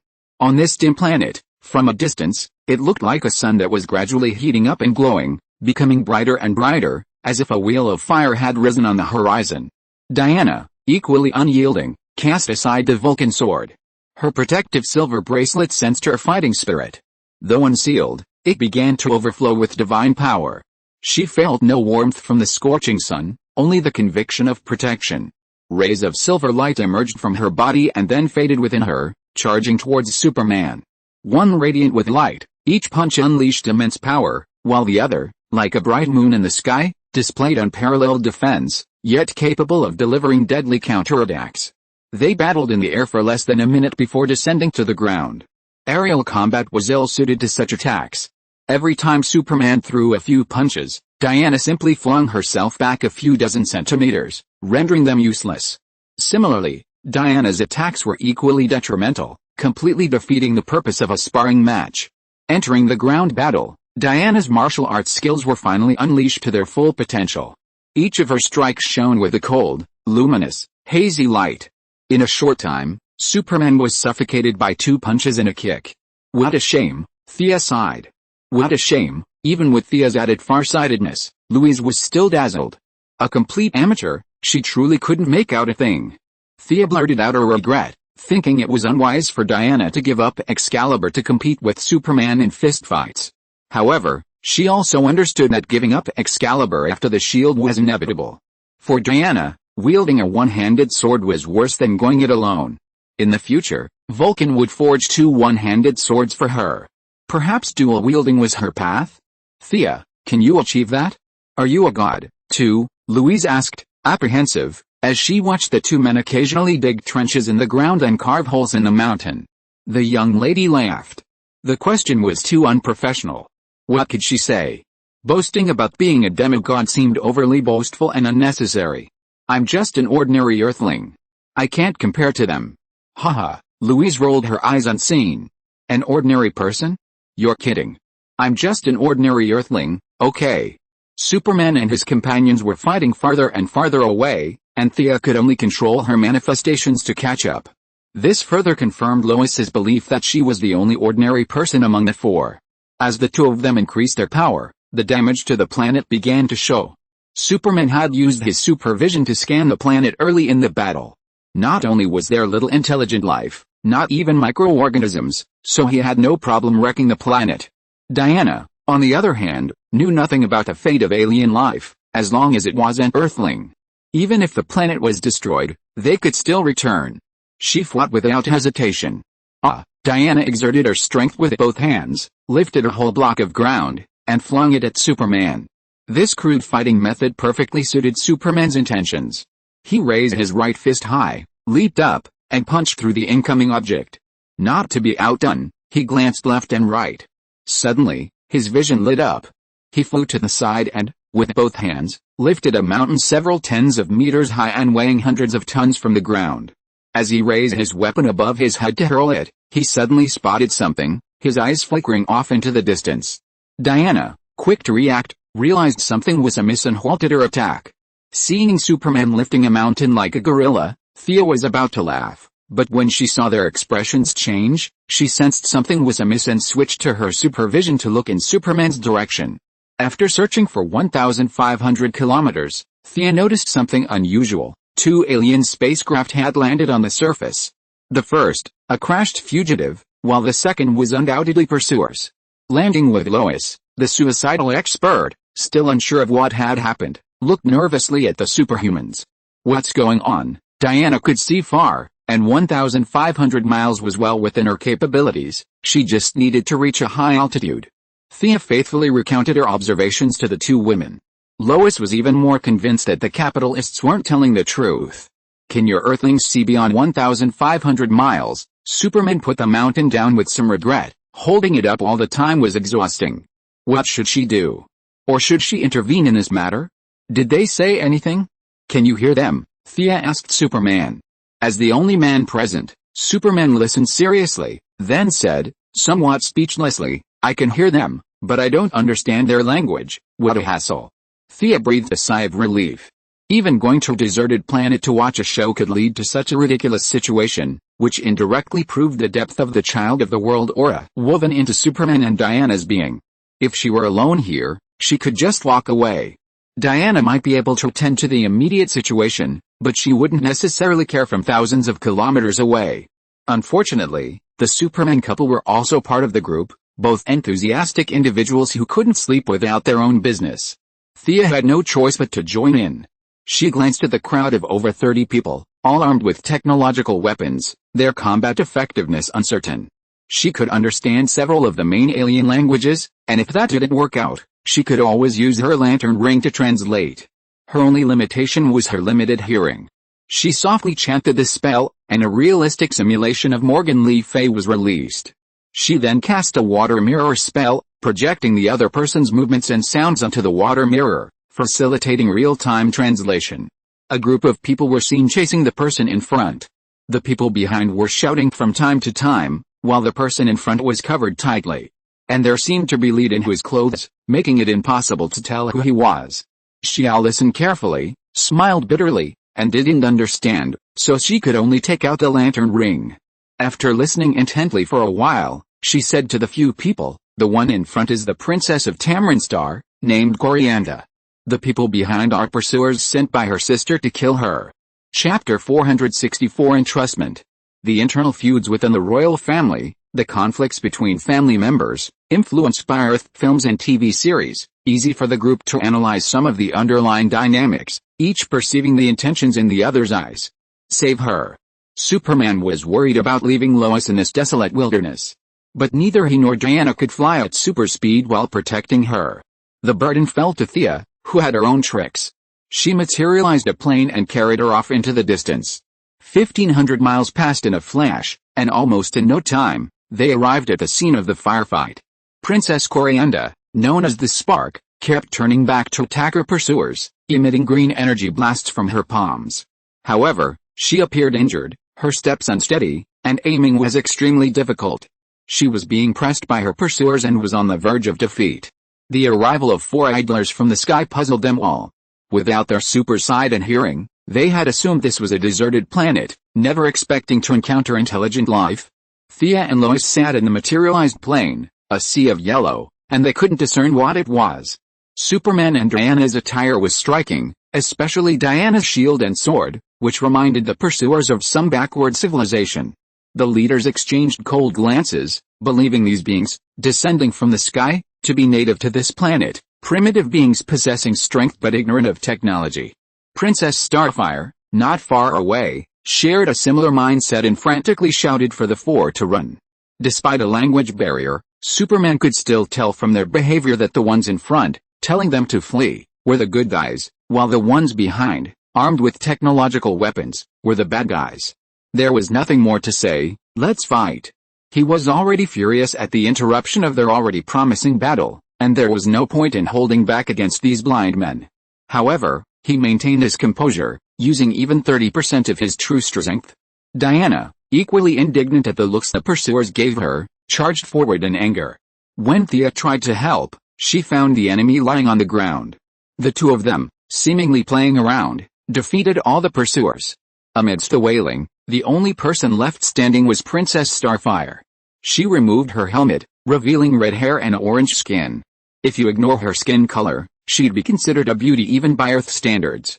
She mumbled a lot, and Thea translated a few sentences. But she quickly realized the princess was too talkative, her repetitive questions growing annoying. She decided to just learn on her own.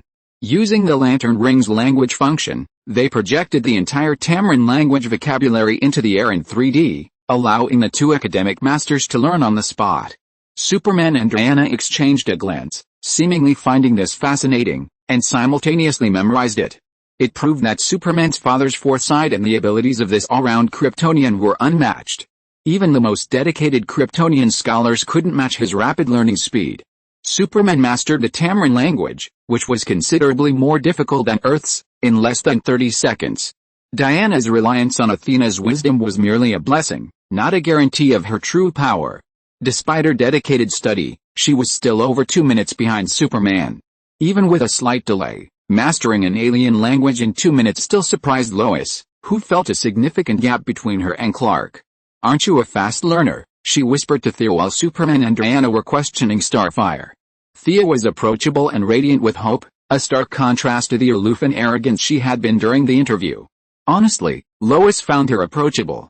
Vaguely understanding her point, Thea chuckled, "I don't have such a strong learning ability. It took me 5 years to get from college to a doctorate." Lois nodded quietly. While 5 years was a stretch, it was still within her acceptable range. Superman didn't make any further advances on the enemies on Earth. Starfire, a true believer in justice, also didn't want to kill her own people. After Superman invited her to stay on Earth temporarily, she thought for a moment and agreed. With the battle interrupted and everyone's interest waning, Thea teleported home. After briefly helping Princess Starfire find a place to stay, they said their goodbyes. "What's up?" Diana asked quietly after everyone had left. "Yes, something. Someone, I don't know if they're friend or foe, left me a message, and I have to go help them," Thea said with a slightly grim expression. Knowing she didn't want to elaborate, Diana didn't press her. They kissed softly. "Come back soon." Thea nodded, donned the yellow lantern ring, and soared out of the atmosphere. Arriving on an uninhabited planet, she activated the ring's communication channel. A 3D projection, at the same height as a human, appeared. It was none other than Sinestro. He evenly fed energy, and the projection began to speak. "Thea Quinn, when you see this video, I am no longer in this world. Although working with you is not pleasant, it is not annoying either." The projection paused, as if the original owner was feeling a little emotional when recording this message. "I don't know who will attack me, a Guardian, Hal Jordan, or someone from the Yellow Lantern Corps. Everything is unknown. I've experienced glory. I was once the center of attention, the kind of hero the Green Lanterns consider me. Now I'm considered a traitor and a tyrant. These are all insignificant little things. I only know that I have to protect my home planet, Karuga. That is a responsibility that is higher than my life and higher than everything else." The Yellow Lantern Corps is shrouded in fear. "When I am not on this world, their existence will destroy my home planet. Help me. Help me take good care of Karuga. The Yellow Lantern Corps is yours from today. Akilo and Lisa Draka will be loyal to you. They are elites who can control fear. You have to be careful of Mwongo's son. He's an ambitious guy with great ambitions but little talent. My departure will definitely give him an opportunity. I never make mistakes in judging people. I know you will help me." The image closed completely after it was finished. Thea snorted unhappily. Sinestro asked someone to do something for him, and he put on such a high attitude. He didn't even say thank you from beginning to end. But he did know Thea well. She wouldn't refuse a request that was practically a will. It was strange. If he was no longer alive, why hadn't the lantern ring returned to her? Was it destroyed, or had someone tampered with it? Her first suspect was the little blue guardians, who had lived for countless eons. Their power was unfathomable. And it was hard to say whether they were pulling the strings. Chapter 465 Hope? The planet controlled by Grodd was not far from Karuga. Thea ordered the official Lantern Ring members, the dead, and Fyra to reunite there. Following the faint connection from the Lantern Ring, she sought the last trace of Sinestro. It was a stellar wreckage, countless cosmic dust drifting here and there, and occasionally, huge rocks, unable to bear the weight, shattered into pieces under the pull of gravity. Following the Lantern Ring's guidance, Thea gradually approached the area. Signs of battle were still visible, and emotional energy still permeated the area, the green light of courage on one side, the yellow light of fear on the other. The green light felt familiar to her. It was the one she had briefly worn, the one Hal Jordan had inherited from Ebensu. The yellow light was even more familiar, sharing the same origin as her lantern ring, Sinestro. She surveyed the area but saw no bodies. As she prepared to explore deeper, a figure suddenly flashed by. The Guardian, with white hair, blue skin, and red clothing and white robes, gazed at her thoughtfully. Only one? Thea glanced around blatantly, realizing only this person appeared before her. She retracted the teleportation gem she had prepared. She nodded slightly. Respected Guardian, what has alarmed you, causing you to leave Away Prime, where you have guarded it for hundreds of millions of years? Hello, Earthlings, we meet again. You can call me Gunther, the little blue Guardian said expressionlessly. Oh? It's him? Gunther was arguably the only Guardian still capable of emotions. Perhaps it was his kind nature, or perhaps it was because the ring of the first lantern, Falcon, had sealed him, preventing his emotions from being completely erased. This guy was arguably the only Guardian left who could be dealt with. Thea readily accepted the advice. Master Gunther, how can I help you? Back then, she hadn't been able to tell their strength on OA, but now, as a demigod, she finally had a good idea of their power. Strong. Truly strong. With a mere wield of imperceptible mental power, she brushed past his body, only to be easily deflected by an indescribable force. The Guardian named Ganser looked at her blankly, as if unaware. Thea grinned. No one she knew was as strong as him. Although in their original time, Ganser boasted that Ghost was inferior to him, only to be pinned to the ground and called daddy 3 minutes later, his level was undoubtedly higher than Thea's. Thea felt that she would have to reach the level of a new god, or merge with Parallax, to truly challenge him.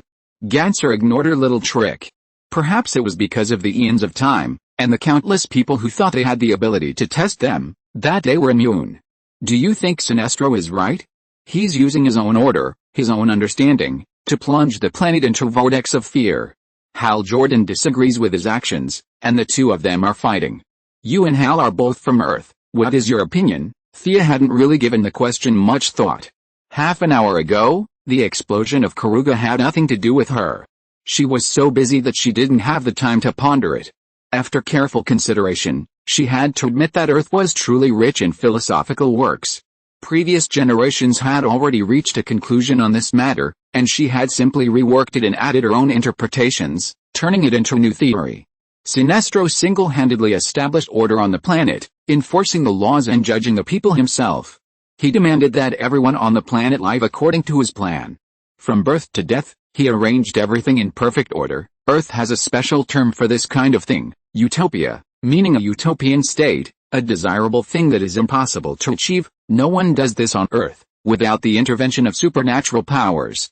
Ancient sages only experimented with this ideal state in small settlements, but reality taught them that it simply wouldn't work. Ganser had been listening blankly, but now, drawn to her, the powerful Guardian couldn't help but ask, why? Freedom.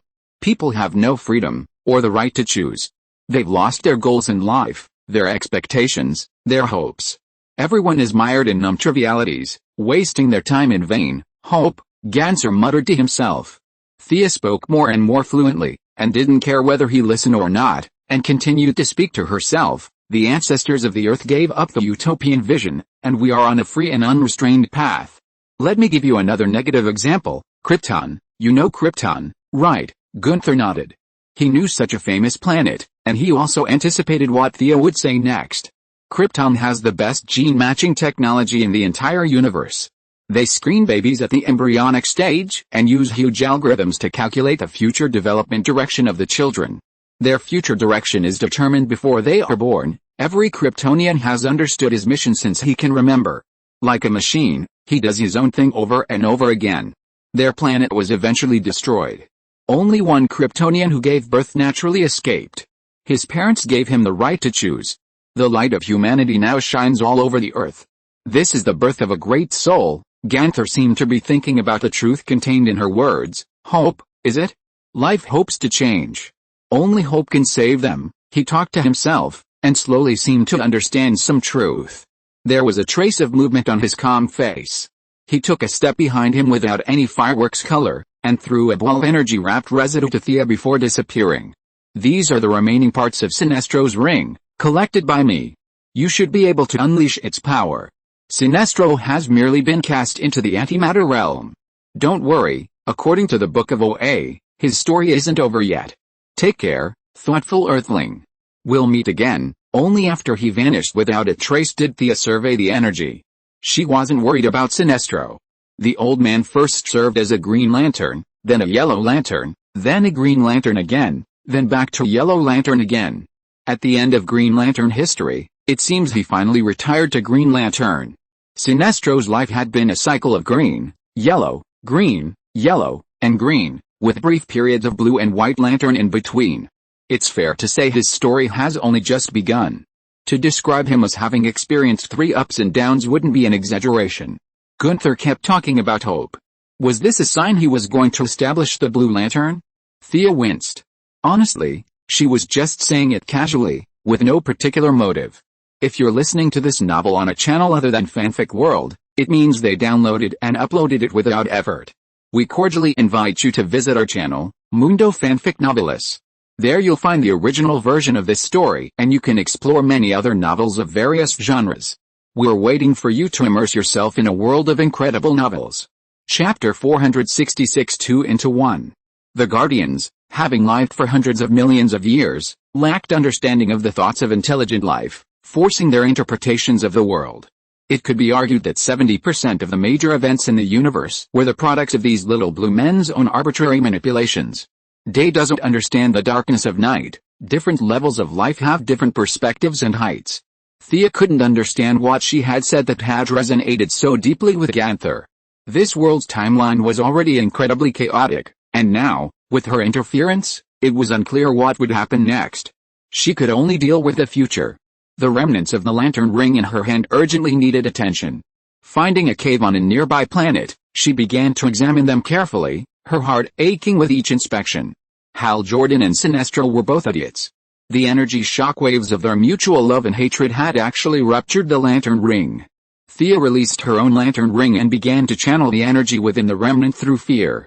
Her control over her psychic power now surpassed that of the lanterns. They were all one-shot deals, each possessing a naturally occurring psychic power. Without training, their psychic power remained constant, and it hardly increased. Lacking their own mental power, they rely on so-called willpower to control their emotions. Hal Jordan, for example, mastered the art in 3 days and sent his master to the antimatter realm in 5. While other professions require a gradual progression, where learning is easy but mastering is difficult, the lanterns require no accumulation at all. The difference between a lifetime and 3 days is almost negligible. The difference in skill is immediately apparent. This is because they lack the support of mental power and rely solely on their own willpower to withstand emotional shocks. Thea now felt that these little blue guardians were being disingenuous. Even with just a brief interaction, Thea could tell that Gunther had cultivated mental power or some higher-level inner strength. They knew that mental power would benefit the lanterns, but they feigned ignorance, watching helplessly as the lanterns used their willpower to align with the will of the world. The result was self-evident. Even men of iron will, like Sinestro and Hal Jordan, were driven to death and death by them, a testament to this. But putting herself in his shoes wasn't hard to understand. Thea also held back, though not quite so excessively. It wasn't just one thing they held back at least 7 or 8 times. Communication between the ring and the remnant wasn't smooth. The two rings had been separated for so long, and the remnant hadn't always been convinced by Thea, and now it needed to be further strengthened. Unfortunately, Thea wasn't a regular lantern, not one of those ordinary people who couldn't do anything without the ring. She simply summoned the fire magic to smelt it, and some of the remnants will obeyed, whether she liked it or not. She wasn't strong enough to deal with Gunther, and if Thea couldn't handle a ring like this, all her years of effort would be in vain. She even injected a touch of willpower into the ring, and the remnant was completely overwhelmed. Yellow particles continuously flew into her ring. The ring, originally a pale yellow, was gradually deepening in color. Those with weak resistance relied on physical force to suppress it, while those with strong resistance relied on willpower to transform it. The fusion was accelerating. During the fusion phase, Thea attempted to imprint her own spirit within it, but the ring offered little resistance, acquiescing to its ownership. With this mark, her control over the ring deepened. Even if Sinestro jumped out now and screamed at the top of his lungs, the ring wouldn't respond.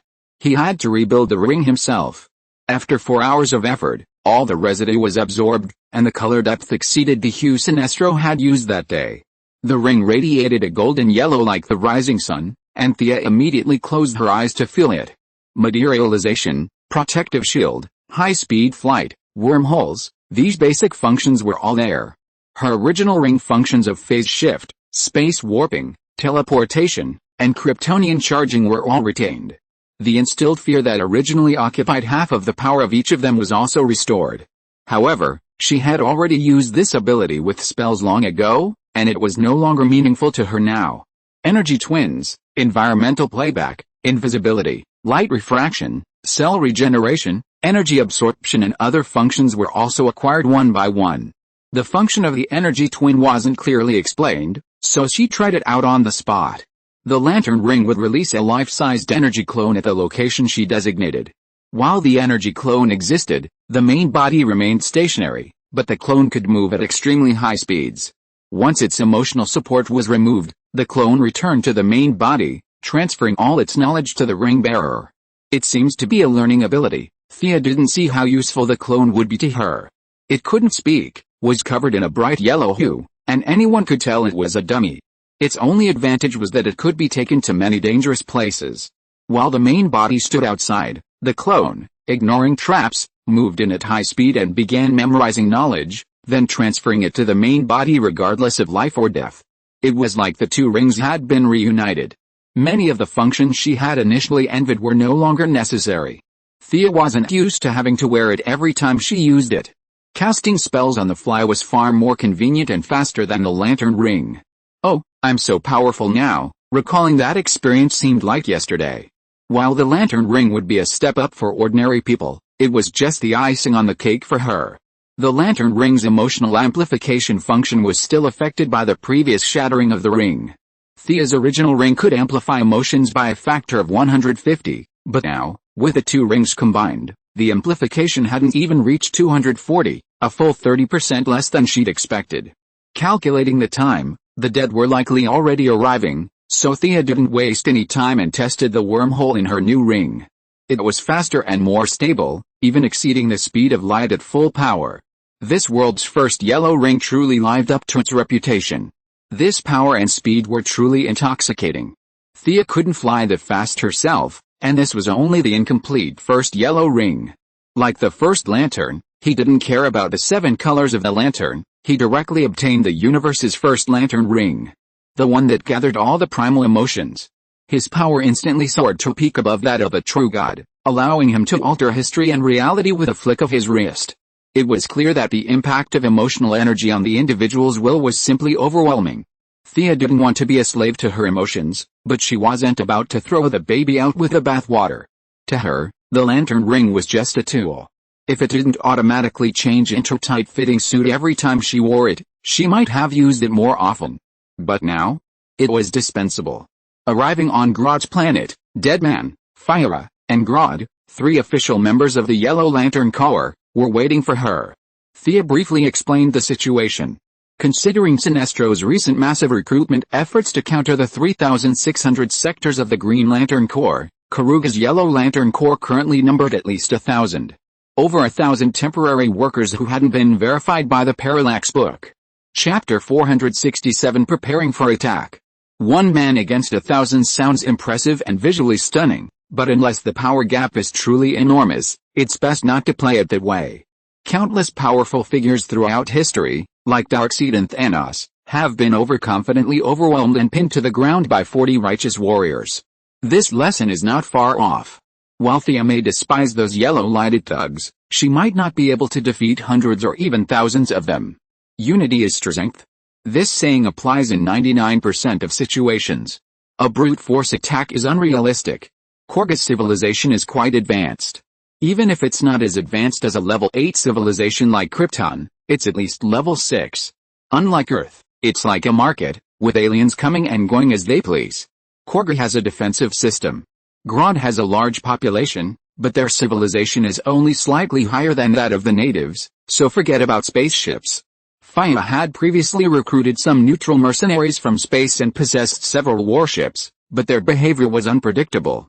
While they might be useful in favorable battles, with such a large enemy outnumbered, they could easily surrender. The enemy had more men and well-preserved defenses, while their own forces were few, so they had to attack. Thea had only one option. A tactic replayed countless times in movies: organize a small group for a surprise attack. She instructed Fyra to bring in those from Earth. While they couldn't fight in space, their ground combat capabilities were exceptional. She then began contacting Sinestro's supporters within Kruga, seeking as many guides as possible. She first approached Lisa Draka, who was said to possess certain precognitive abilities, but the Lantern Ring communication was unreliable. She also knew Akilo, the tall, burly blue-skinned alien who served as the training officer for the Yellow Lantern Corps new recruits. Akilo had once traveled to Earth alone to gain Thea's approval. He was loyal, simple, and, though a bit of a savage, she had a good impression of him. Unfortunately, this guy couldn't be contacted either. Needless to say, it was Sinestro's disappearance, and his ambitious subordinates had defeated his loyalists. The Lantern Ring members couldn't be contacted, but fortunately, she had other means of contacting them. Asona, can you hear me? Using telesight, supervision, imaging, and the Lantern Ring's light refraction and projection capabilities, she combined spells, superpowers, and the Lantern Ring's 3 abilities into one, beginning a cross-light-year conversation. Who? The purple alien woman on the other side of the camera asked tentatively, a little surprised, staring at the water curtain that suddenly appeared before her. Thank God you're still alive. I'm Thea, remember? I'm Sinestro's. Thea pondered for a long time. What was her relationship with Sinestro? Hardly anything. I'm a colleague of Sinestro's. We've met before. Lacking a good word, Thea could only gloss over it. The purple alien woman nodded calmly. I'm very impressed with you. Sinestro has complained many times about you taking away his supreme authority. Thea nearly spat out blood, knowing Sinestro wasn't speaking well of her behind her back. While not a member of the Lantern Ring, this woman was the highest commander of Karuga's defense forces and Sinestro's lover after his wife's death, not to mention his confidant. The two must have discussed her after their unspeakable deeds, which is why she had such a strong impression of her. An impression was better than no impression at all. How is Karuga going now? Sinestro, leave me a message. Is there anything I can help you with? The purple-skinned woman, Asona, said in a gruff voice. Karuga doesn't need another tyrannical tyrant. Sinestro betrayed his people, and me. Karuga doesn't need any lanterns, green lanterns or yellow lanterns. We don't need any of them. With that, she threw what looked like a weapon at the water curtain. However, it was useless. The water curtain Thea had created was invisible and intangible. Unless she unilaterally cancelled it, no one else could do anything. Asona threw things around for a long time, then lost her temper for a moment, staring at the water curtain with a stern expression. What do you want? I want to fulfill a promise, or rather, help Sinestro eliminate his Yellow Lantern Corps and liberate Karuga? What then? After that, Thea thought for a moment. Unqualified Lantern Ring members will have their rings stripped away and sent back to where they came from. The rest I'll take with me. In the future, Earth will be the center of the universe. Planets like Karuga will be of little concern to anyone except Sinestro, who values them. This answer surprised Asona. She was a woman of great decisiveness. What do you need me to do? Help me find a secret room. I'll take my team and teleport directly to Karuga. As the planet's highest-ranking military officer, Asona immediately thought of the following: assault tactics, decapitation tactics.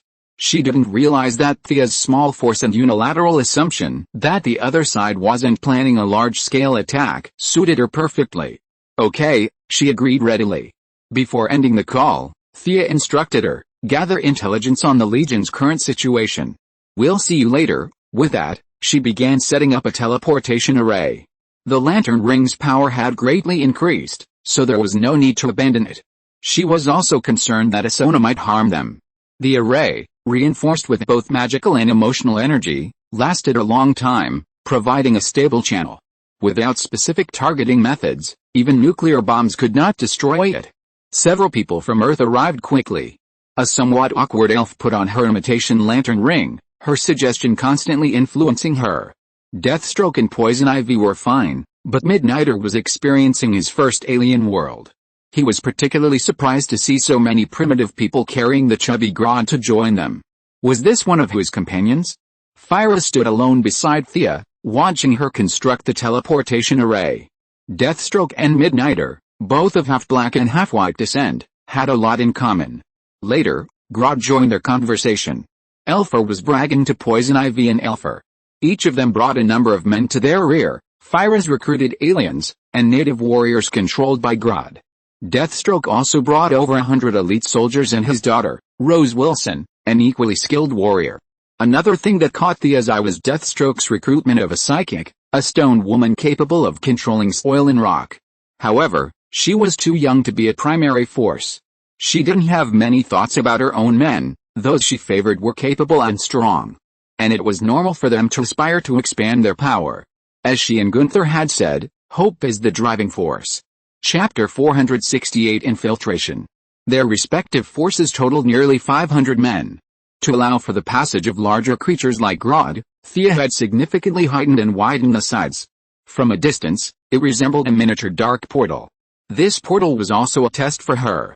Emotional energy was channeled into magic, and the materialized materials were connected by magic. At the intersection of magic, she used manifestations to protect it. Traditional lantern manifestations would dissipate immediately without emotional energy. However, Thea had pre-injected some emotion and then encased it with magic, allowing the portal to persist for half a day without her support. Everyone, let's set off. Local natives, hold still. Anyone wearing yellow tunics who attacks us will be killed. Thea carefully checked the coordinates before turning back to give the order. According to the pre-planned plan, the dead would pass first, so that even if Asuna changed, he could possess and control her. Then came Fyra and her men. The shrewd female lieutenant was capable of fighting and carrying enough to handle any situation. After that came the Earth Warriors and Grodd. Thea took a final look to see if there were any mistakes before stepping in. On the other side, there was no fierce battle scene. It seemed that Asuna was still a very trustworthy person. Thea separated the crowd and walked out. Although she didn't like this outfit, she still changed into the somewhat embarrassing tight combat uniform, since she was here to receive the Legion today. What's the situation now? Thea asked Asuna, who was also fully armed. The planet's defenses were too comprehensive. The interference of metal and various electromagnetic interferences were affecting her supervision. She wanted to find the central power source of the yellow light, but she couldn't find it after looking hard for a long time. Sinestro's close friend stared at Thea's yellow combat uniform, her pupils narrowing slightly. She quickly pushed away any unnecessary emotion and declared, "Come to our headquarters. Those Yellow Lantern villains are wreaking havoc on our cities." Accompanied by Deathstroke and Fyra, two veterans of the battlefield, Thea arrived at the frontline headquarters of the Karuga resistance. It was clear that Sinestro was not unprepared for a potential rebellion. He had equipped his compatriots with weapons designed to counter the Lantern Ring's hard light manifestations. However, Karuga had been peaceful for too long, and many of the Yellow Lanterns were notorious bandits. The suddenness of the situation meant the resistance lost 15 cities in a short period of time, with many elite soldiers killed in the initial assault. If Thea hadn't intervened, their annihilation and enslavement would have been a matter of time. "Do you know about central energy?" Fearing she hadn't expressed herself clearly, Thea used her water mirror to create a lantern ring to charge the lantern for her to see. "It's something 100 times bigger than this. Have you seen it? Do you know where it is?" Asuna had indeed seen it. After all, a lantern hundreds of meters tall, gleaming with gold, would be hard to miss. Sinestro might be able to hide a smaller object, but something this massive would require a very high level of space. "I've seen this thing before. It seems to be deep beneath the city of Citru. Sinestro has hollowed out 20 kilometers of space and placed a lot of things there," Asuna recalled. "What are you going to do?" "My ring can control this central power supply. It will recycle all the energy in the ring. Then, against some unarmed alien criminals, I suppose you, the resistance, should be enough, right? If the ring loses power, what about you?" Asuna's meaning was self-evident. Thea smiled brightly. Even Asuna, a fellow woman, looked a little dazed. "Haha, for the Sinestro Corps, the ring is everything. With it, they have everything. But for me and my men, it's just one of the means. We've traversed a vast sea of stars, journeyed through time and space, and witnessed a rise and fall of civilizations. The power of a mere lantern ring is too insignificant for us." Haha, Asuna didn't understand. Thea boasted so much so that if you didn't look at her and just listen to her words, you'd think she was the godfather of the new Genesis planet. Asuna's eyes were full of stars, and she was reluctant to believe it. But the previous cross-light year call and teleportation made her realize that this woman possessed abilities that Sinestro lacked. She stopped dwelling on the lantern ring and explained in detail the necessary precautions for traveling to Citru City. Half an hour later, Thea's commando team arrived on the outskirts of the city. With all the detection equipment ahead, she didn't dare charge in under the cloak of invisibility. The cloaking of over 500 people required a very high level of magical power. Thea planned to send some men for a feint attack while the rest assaulted the city. Deathstroke stopped her, signaling the Earth and Stone Woman to step forward. The Earth and Stone Woman, only 8 or 9 years old, had been dragged to an alien world to fight. Most girls would have fainted from fear, but this girl was resilient. Seeing Deathstroke staring at her, she nervously pressed her hands to the ground. Boom, a deep, dull sound echoed, and she controlled the earth to rise continuously. The solid ground seemed to be playing a game with her, and tons of dirt and rock flew out automatically, revealing a chasm 17 or 18 meters deep and 10 meters wide. Wow! Not bad. Thea hadn't absorbed Gaia's divine power yet, so she could only cast a few simple earth attribute spells. Digging a hole to bury someone was fine for her daily studies, but this large-scale ley-line movement was a bit like earthquake, disruption, and silence, something the Earth and Stone Woman couldn't achieve with her unpredictable demeanor. If she could dig silently, that would be much easier. Using his X-ray vision, he saw that Sinestro's underground base wasn't too far away. The tunnel was being dug diagonally, less than 2 kilometers away. The girl is quite good. Give her this to restore her strength. Tell her to dig diagonally downwards, following the direction I indicated. The girl was too young to be worth her attention. She would need at least 5 or 6 years to mature, a lengthy time frame. Thea tossed Deathstroke a gem to restore her strength, stating that it was better for him to command his subordinates. Deathstroke was excited. With Thea's growing ranks, his importance had been declining. Desperate to prove his worth, he had made a ruthless decision to bring the 9-year-old Earth and Stone Woman out. Yes, Deathstroke nodded heavily at the Earth and Stone Woman. Because of her powers, she had been treated as an outsider in the village since she was a child. If Deathstroke hadn't come by and saved her, she would have been burned to death by the villagers. Seeing Deathstroke's signal, like a Japanese anime character, the need for recognition filled him with energy. His eyes shone brightly, and he activated his powers to the fullest, following Thea's markings, digging deeper. The young lady, unfazed by any remorse for employing child labor, kept controlling the remote. 10 degrees to the left, a little lower, wishing everyone a happy Mid-Autumn Festival in advance. May all your wishes come true, and may everything go as you wish. Chapter 469 Encountering the Enemy and Starting the War. After 10 minutes of painstaking effort, the underage girl opened a tunnel 1,000 meters deep and 10 meters wide. The Earth and Stone girl's powers consumed both mental and physical energy. Physical energy was replenished with technological potions, while Thea helped her unlock some of her mental strength. Considering her young age, she didn't push her too hard, only providing a slight boost.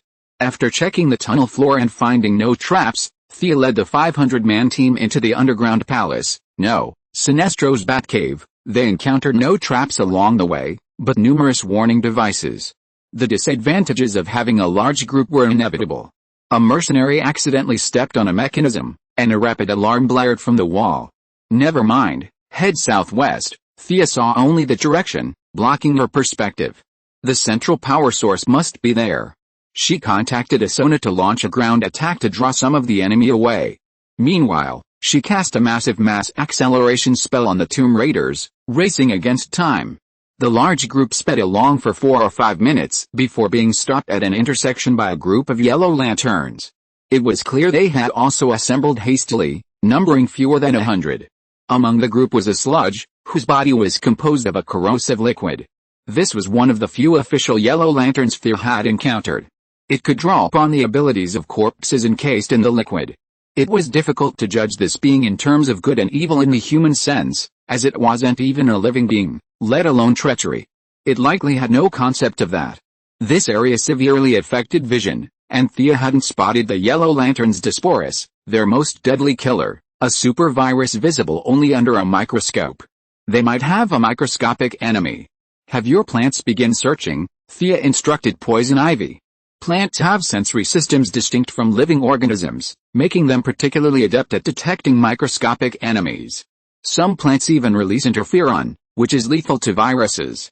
A commotion erupted among the enemy group, and a massive, 5-meter-tall alien with a sallow complexion emerged.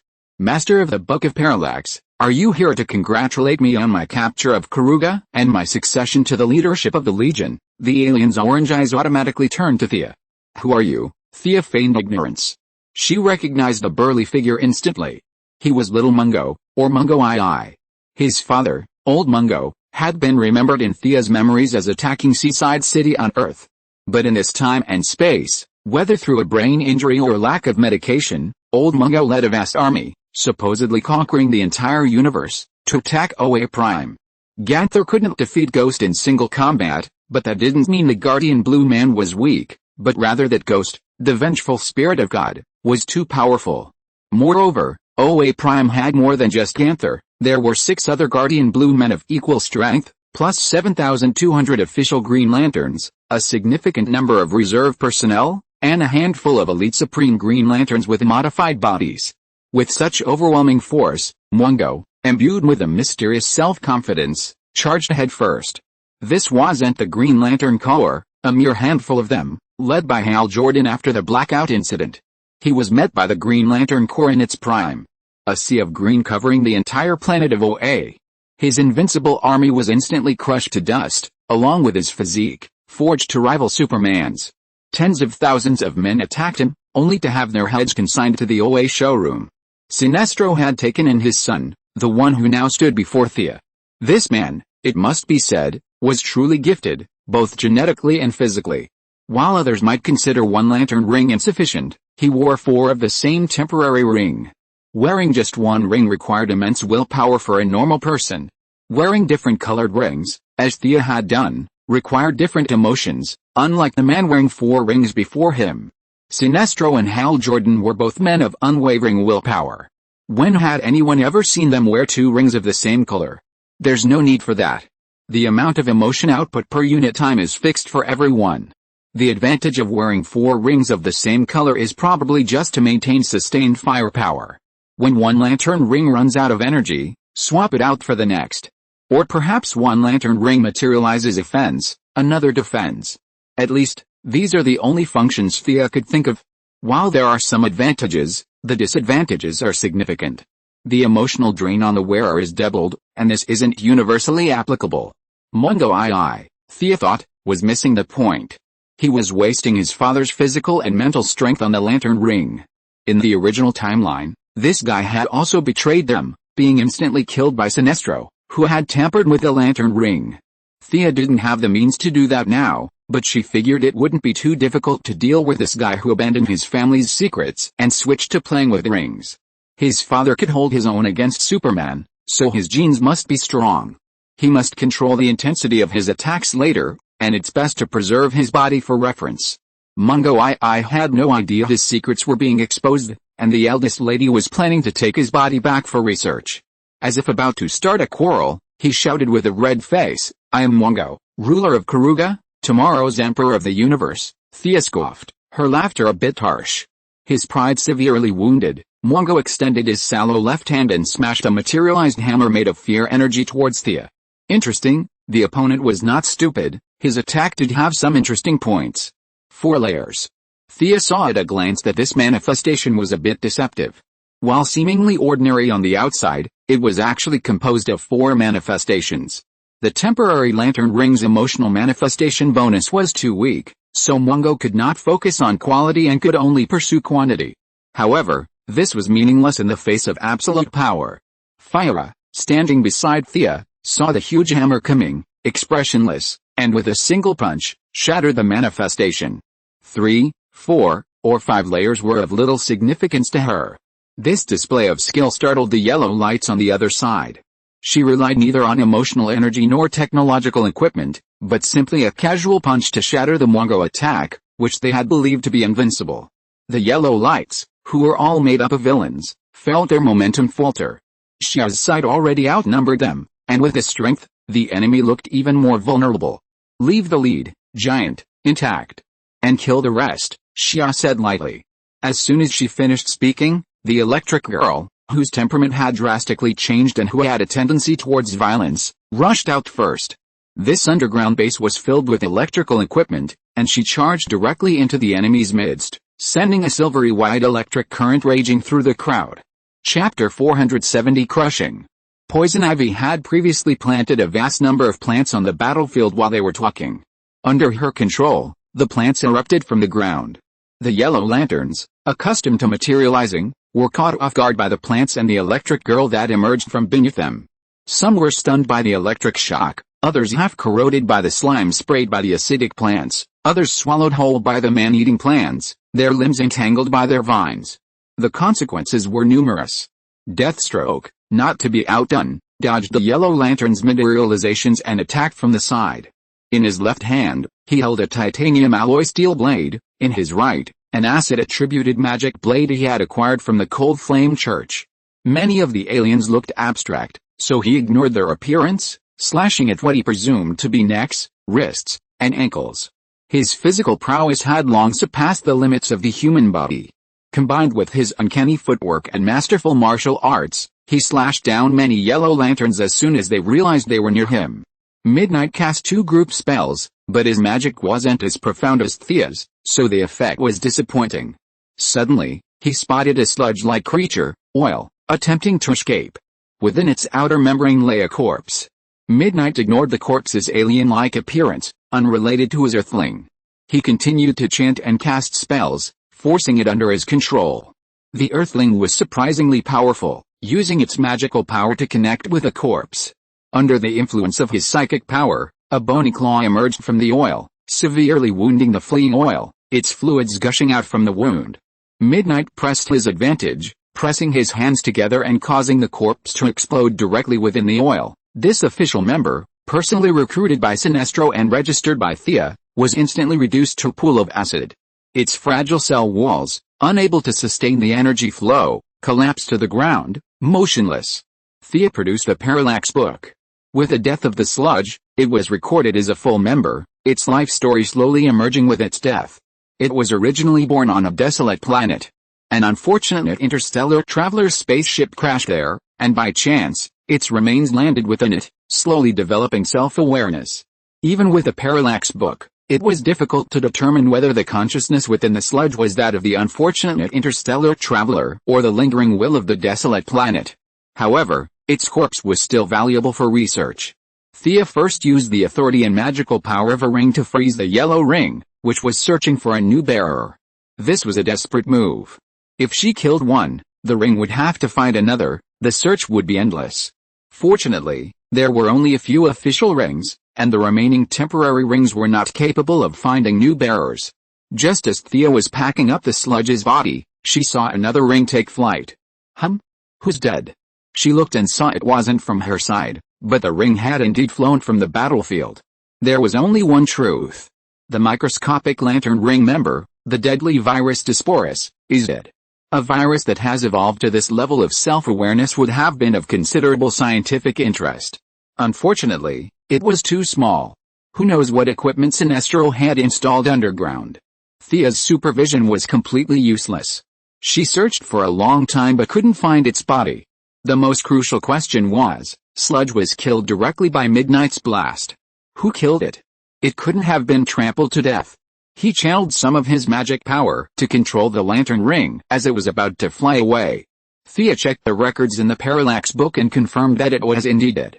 Thea asked her friends, but no one knew how it had died. Maybe it was killed by the enhanced interferon from those plants, botanist Poison Ivy opined. After searching unsuccessfully, Thea accepted this theory. She was actually more inclined to believe that the interferon had knocked the creature unconscious, and then it was trampled to death by some padfoot during the battle. The battle was fierce, and she couldn't call a halt. Each one lifted their feet so she could find her Xiao Qiang, a Chinese character, and sighed softly. With so many viruses in the universe, it took so much effort for one to evolve into self-awareness. How easy was it? It died before it could even fulfill its purpose. What a shame.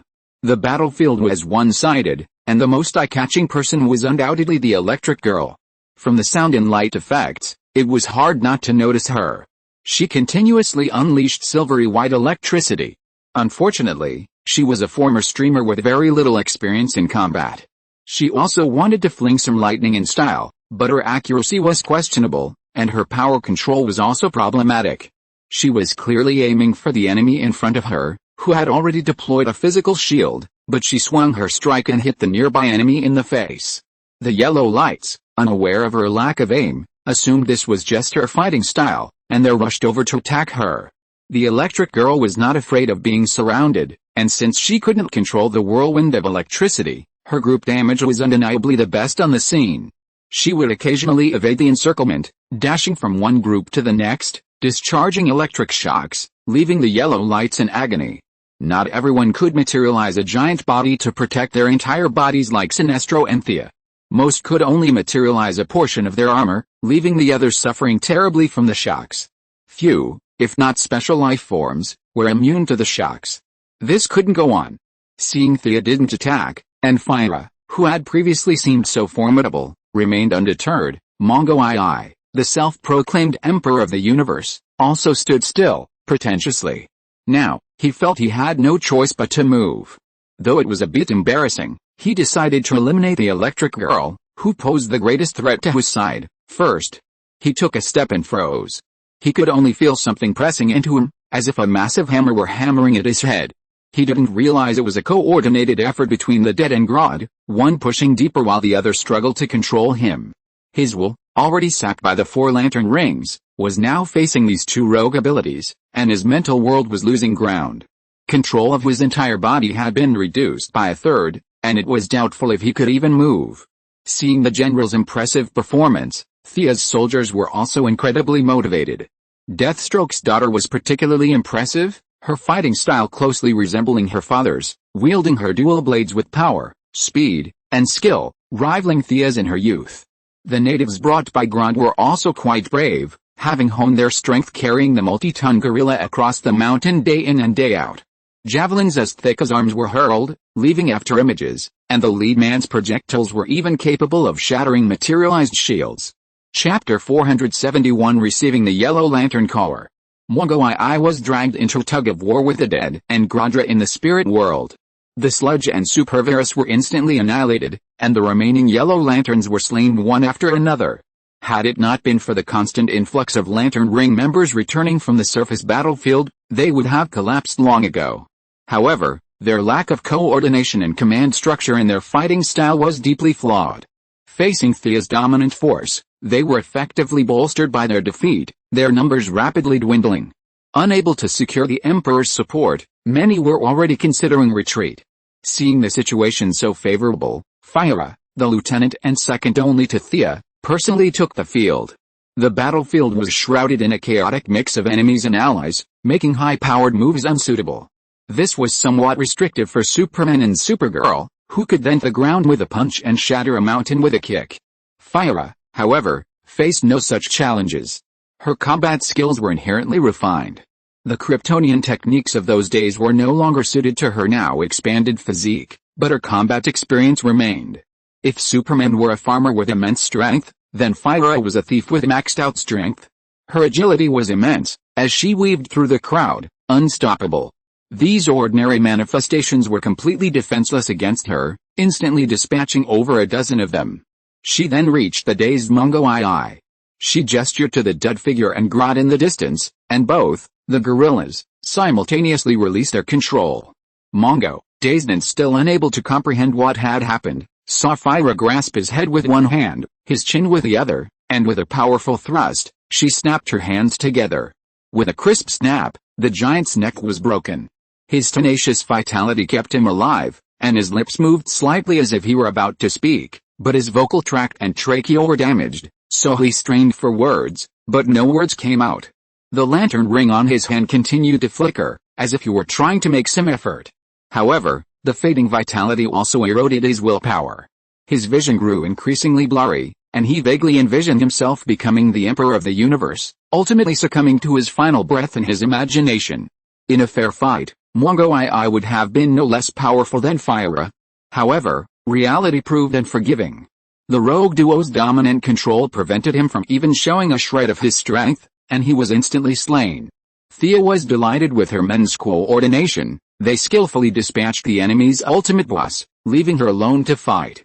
This man was a warrior, he deserves a proper burial, Thea declared, collecting Mongo's body. She told her men a small, white lie, saying it was unwise to dissect and study an enemy. Seeing their new leader dead, the remaining Yellow Lanterns lost their will to fight. Some materialized in flying vehicles and fled. Others surrendered, awaiting shelter. Thea wasn't exactly a stickler for morality. She had her fair share of bad men under her wing, accepting them all, both good and bad, for future screening. She didn't send anyone in pursuit of the escapees. In a moment, she'd control this central power source and reclaim all the energy from the lantern rings, giving the fleeing group a real treat. The lucky ones might plummet from mid-air, killing the weak instantly or leaving the stronger paralyzed. The unlucky ones might find their rings suddenly losing power as they exited the planet and entered space, leaving those without space survival skills doomed. As for the unluckiest and fastest runners, their rings might lose power just as they entered the wormhole. Thea couldn't predict what horrific fate awaited them. The resistance was dispersed, and with a few guides leading the way, the main force entered the passage unimpeded. Not far away, Thea spotted the enormous yellow central power source, the same design as the usual rechargeable lanterns, only magnified 100 times. How uninspired. Glancing around the massive power source, the young lady muttered inwardly, thinking that Sinestro had put a lot of effort into growing that small ball of yellow energy into such a massive size. The design is a bit baffling. The Green Lantern Central Power Station on OA Prime also looks like this, but that's mainly because the blue people lack artistic talent. Eons have stagnated their minds. Sinestro, you're not so unimaginative, are you? He copied it exactly, except for the coloring. Everything else is identical. This alone shows the profound influence the Green Lantern has on Sinestro. Huh? You're here, why is it you? Thea channeled a trace of her mental energy into the central power station, unexpectedly coming face to face with a creature within. The Parallax Demon's true form, resembling a giant insect, was sleeping inside. He hadn't expected to encounter Thea, who wasn't afraid of him, and Thea hadn't expected the creature to hide within the central power station. The Parallax Demon had no real solution for this fearful being, who wasn't afraid of him. The existence she feared was also feared by him, and he simply didn't dare manifest images of powerful, unknown entities to scare Thea. A strange paradox left Thea feeling somewhat bewildered. He could also see that Thea's mental strength was far greater than before, a world apart from that of a mortal like Sinestro. He perfunctorily asked you if she wanted possession or powerful powers. Neither. Fine, I'll go back to sleep. You go about your business. Thea had no interest in this external, false power, and Parallax Monster also seemed uninterested. After simply going through the routine, Parallax Monster fell into deep slumber. Recover all energy from the lantern rings, Thea commanded decisively. The golden central power source, receiving the supreme command, began to emit a silent roar. Across the planet, a yellow glow could be seen converging there. All the lantern rings present, regardless of friend or foe, reunited their energy with Thea's own ring, returning it to the main power source. Even on distant planets, accompanied by screams of disbelief, balls of yellow energy flew away from the lantern rings and converged on Karuga. Asona, how are you guys doing out there? We won, we won. You could hear that the commander on the opposite side was so excited that he forgot his last name and was talking incoherently. The rest of the battle was mediocre. Tens of thousands of Karuga resistance soldiers were fighting against more than 1,000 unarmed aliens. It was simply a massacre. When there were only more than 300 people left, Thea and Asona signed a new agreement. The two sides officially ceased fighting, and the Karuga defense war was finally over. Asona needed to retake their cities. 15 cities had been lost, 6 of which had been reduced to ruins. Countless lives had been lost, and the loss of various materials was astronomical. She was busy, and Thea was also busy. She was receiving existing members, screening the pros and cons, and confiscating the rings of some of the really unbearable ones and sending them back to their original planets. I wish you all a happy holiday and a new January. Please vote for me and subscribe. Chapter 472 New Station. The eldest lady didn't care whether the former Yellow Lantern members she had repatriated would return home and continue their rebellion. They also rescued Sinestro's closest allies, including Lisa Draco and Aquilo. Aquilo pledged his allegiance to Thea, who recognized his ability to train new recruits. He was rude, focused on strength, and with a face full of flesh, he was a master at training new recruits. Carol Hill, a rare young woman among the Lantern Ring members, hesitated and pledged her allegiance, compared to Lisa Draco, a somewhat neurotic witch. She was fine in silence, and even from a distance, she looked quite pretty, with her delicate features. However, her mouth, full of fangs, looked like she could be in a horror movie without makeup. Bestial spirits lingered around her, making her a supernatural being even without the lantern ring. Lisa Draca and the antimatter lifeform weapon master, whom Thea had always struggled to understand, were left to search for Sinestro. They had no conflict of interest with Thea. In the original timeline, Sinestro had hoped to return to save the people and quickly recover from his defeat, but he wasn't sure he had that resolve now. Thea didn't make things difficult for them. Having too many veterans remaining in the Legion wouldn't be conducive to her control, and it was a good thing the two were leaving. She helped them recharge their rings and gave them a courteous farewell from Karuga. All the unclaimed lantern rings on the battlefield were recovered. The idea of over 3,000 yellow lanterns was completely unnecessary. Sinestro's initial selection criteria were based on the ability to control fear, but later on, it became about creating fear.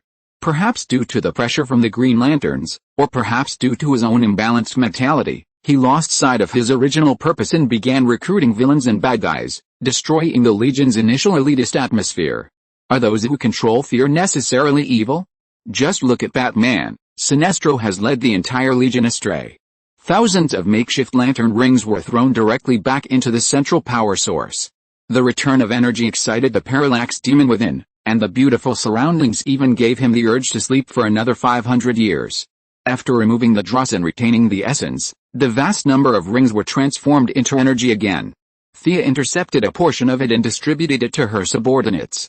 Deadman, Grodd, and Fyra's rings had all been upgraded to elite levels, roughly comparable in power to Hal Jordan's. Deathstroke and the other Earth companions each received a full-fledged lantern ring. The best at materialization was Midnight Eddie, a highly intelligent, magical figure with a talent for imaginary creations. He manifested a creature seemingly composed of various animal forms, resembling an evil god. Poison Ivy and Elise lacked imagination, and their lantern rings served them more as wandering devices. Deathstroke's manifestations were similar to Hal Jordan's, featuring machine guns, rockets, planes, and tanks. Their original replica lantern rings didn't conflict with the full-fledged rings, perhaps because they had been modified by her and Diana. The lantern rings simply didn't recognize them as their own kind. The group rested in Karuga for 3 days. Those who hadn't participated in the Karuga heist, those loyal to Sinestro, and those left from the original battle, reduced the Legion's strength to just over 1,000. She culled the remaining Legion members down to just 300, tossing the vast majority of the extraneous personnel out to find their own safe haven. Though their numbers had shrunk by nearly 70%, they were more united, with everyone registered on the roster. The days of the entire corps being made up of temporary personnel were a thing of the past. With close connections and the release of their rings' energy limits, the new Yellow Lantern's combat effectiveness hadn't diminished significantly.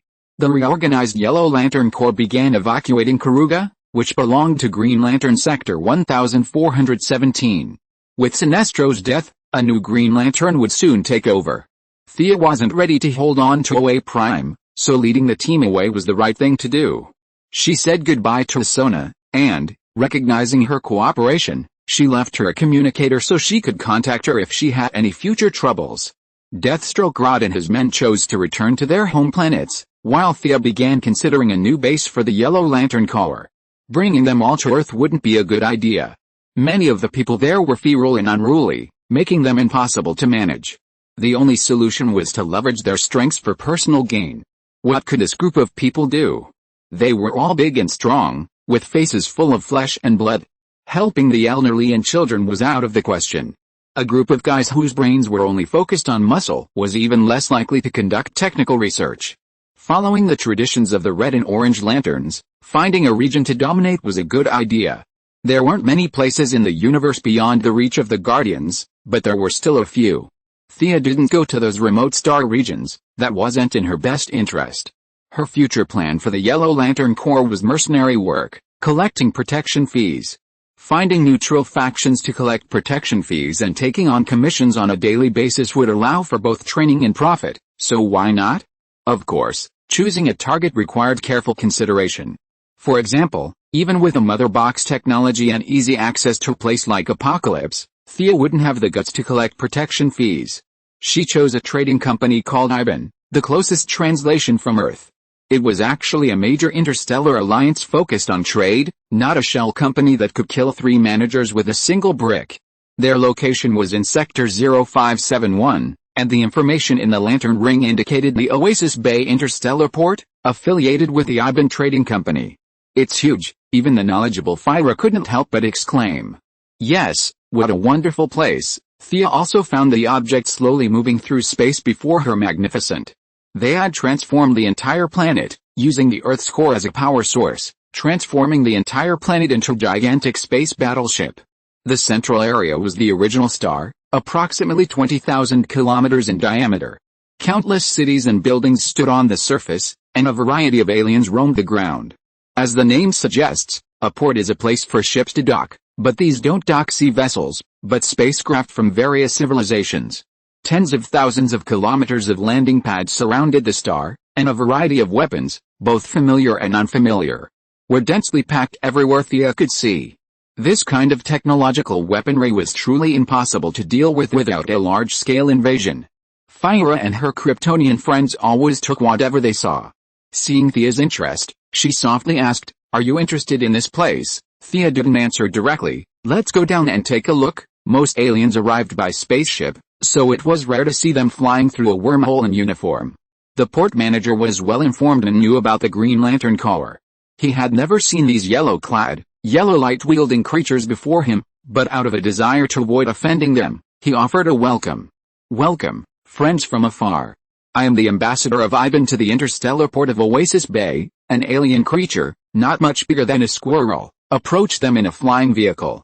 His tone was friendly, but the 2 rows of robots standing densely behind him didn't seem very approachable. If you're listening to this novel on a channel other than Fanfic World, it means they downloaded and uploaded it without effort. We cordially invite you to visit our channel, Mundo Fanfic Novelis. There you'll find the original version of this story and you can explore many other novels of various genres. We're waiting for you to immerse yourself in a world of incredible novels. Chapter 473 New Arrangements in Absorption of Divine Power. Of course, Thea couldn't say, "We originally came here to collect protection money, but now that your ship is so impressive, and I'm destined for it, I'm going to seize it by force and use it as our base." Playing harmless, he chatted with a squirrel-like ambassador for a few minutes, realizing they could communicate and that the squirrel wouldn't violate the port's neutrality. Tens of thousands of aliens came and went here every day, some good-tempered, some bad. He had no time for meddlesome things.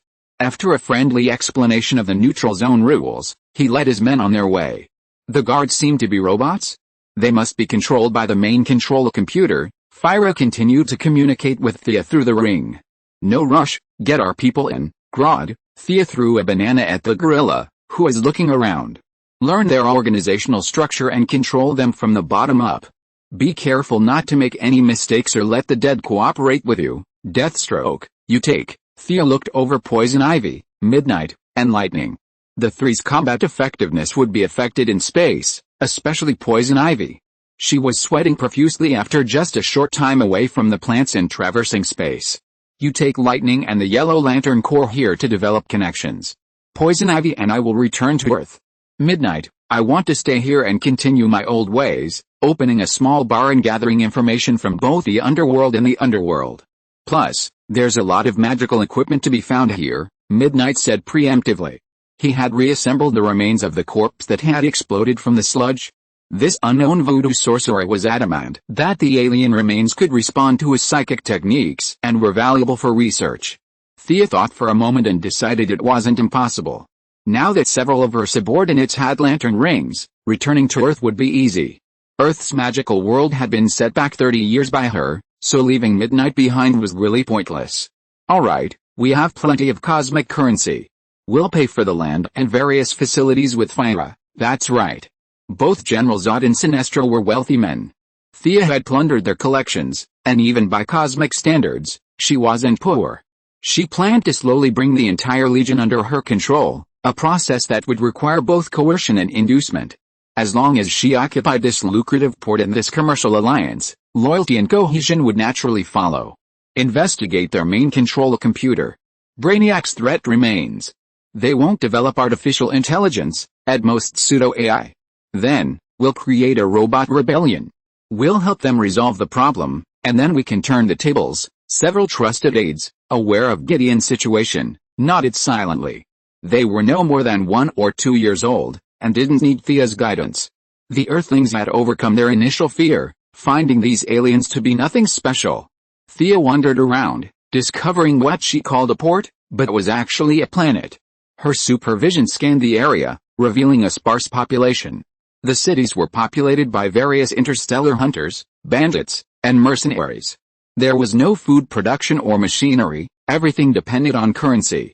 Slightly disappointed, she found none of the high-tech research and development facilities she'd envisioned.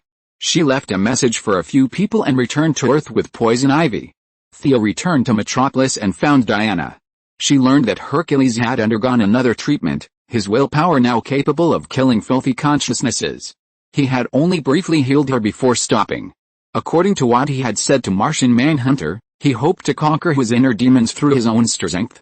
Did your mission go well? Very well. Thea hadn't even taken a single action, and the battle was over.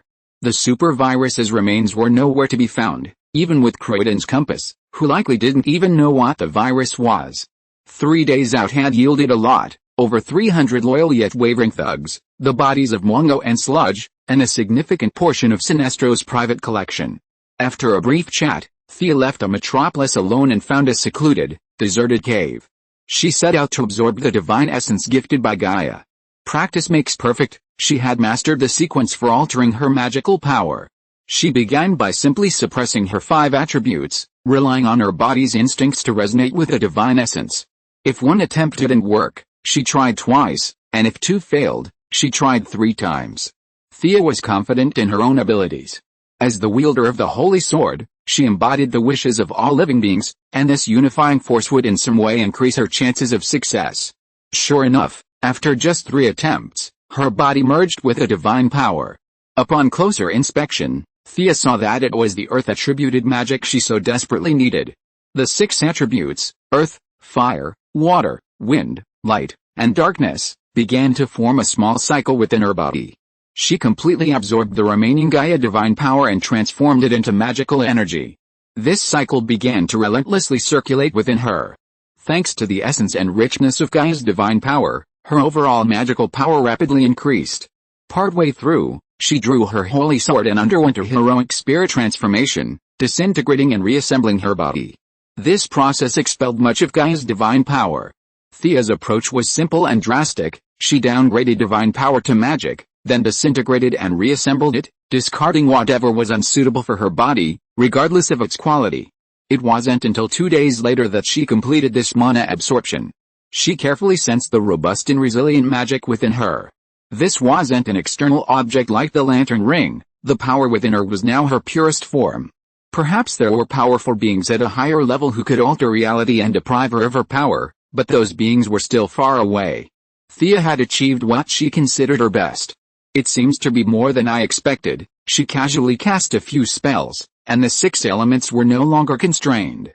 Both mana recovery and consumption were reduced by 30% each. This was the benefit of possessing all 6 attributes. Her mana had now returned to the level it had been before she sacrificed her clone. The problem of her body being stronger than her magic had been resolved, and magic once again took center stage in her abilities. This comforted her greatly. Otherwise, being a fist-swinging mage every day would be truly embarrassing. The increase in magical power only guaranteed her future direction and heights. It didn't significantly alter her current combat prowess. She needed more magical or divine power. Putting aside the question of whether she could defeat them, the gods' attributes were somewhat singular, making them unsuitable for her. Black Adam and Shazam were her unwavering targets. They were rare individuals with balanced attributes. With the power of either, Thea was confident she could elevate herself to the pinnacle of demigodhood. Chapter 474 The Future and New Drugs. The path after demigods is to become new gods. With a source, anyone at the demigod level can ascend to new god status, regardless of peak demigod status. Thea had never met a new god, and she didn't know the difference between a peak demigod and a regular demigod after ascending to new god status. She simply assumed, based on inertia, that peak demigods would achieve greater success. Obtaining this source had long troubled her. If she didn't want to go to Apocalypse, the new Genesis planet, and beg for mercy and shelter from Skyfather and Darkseid, She had to seek a wild source. Zeus had searched for millennia without success, and Thea's luck was unlikely to be so impossibly high. This left her with only one option, to seek the source behind the origin wall. Initially, she considered mastering the 7 emotions, evolving into a white lantern, and entering the origin wall. Behind the wall lay a reservoir of light, the source of all emotions in the universe, the equation of life, and many other sources that Thea imagined hung from apple trees. This method was both dangerous and unpredictable. If Kyle Rayner could enter as a white lantern, could she? Kyle immediately lost his memory after entering. No one knew if something was affecting him, and it was even unclear whether he would emerge as his true self.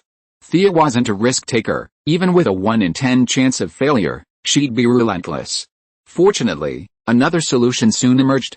Leveraging the holy sword and her newfound talent, she could leverage it to connect with all living things. By expending the immense willpower of all beings, she might be able to change the rules and pry the source from behind the wall. A little bit of accumulation builds a mountain, and eventually, the impossible becomes possible. This approach seemed much safer than banging one's head against a wall. Of course, this presupposed that Thea would have to do a lot of work related to order. Relying on the praises of 100 or 80 people to pry the source out of existence was impossible. According to her own calculations, saving an old lady on the street or helping the disabled, like Superman, only counted as a measure of willpower. Such a level of accumulation would require at least 1 billion to even hope for the source. The road ahead was long, not just the willpower itself, but also the lack of progress on Black Adam and Shazam.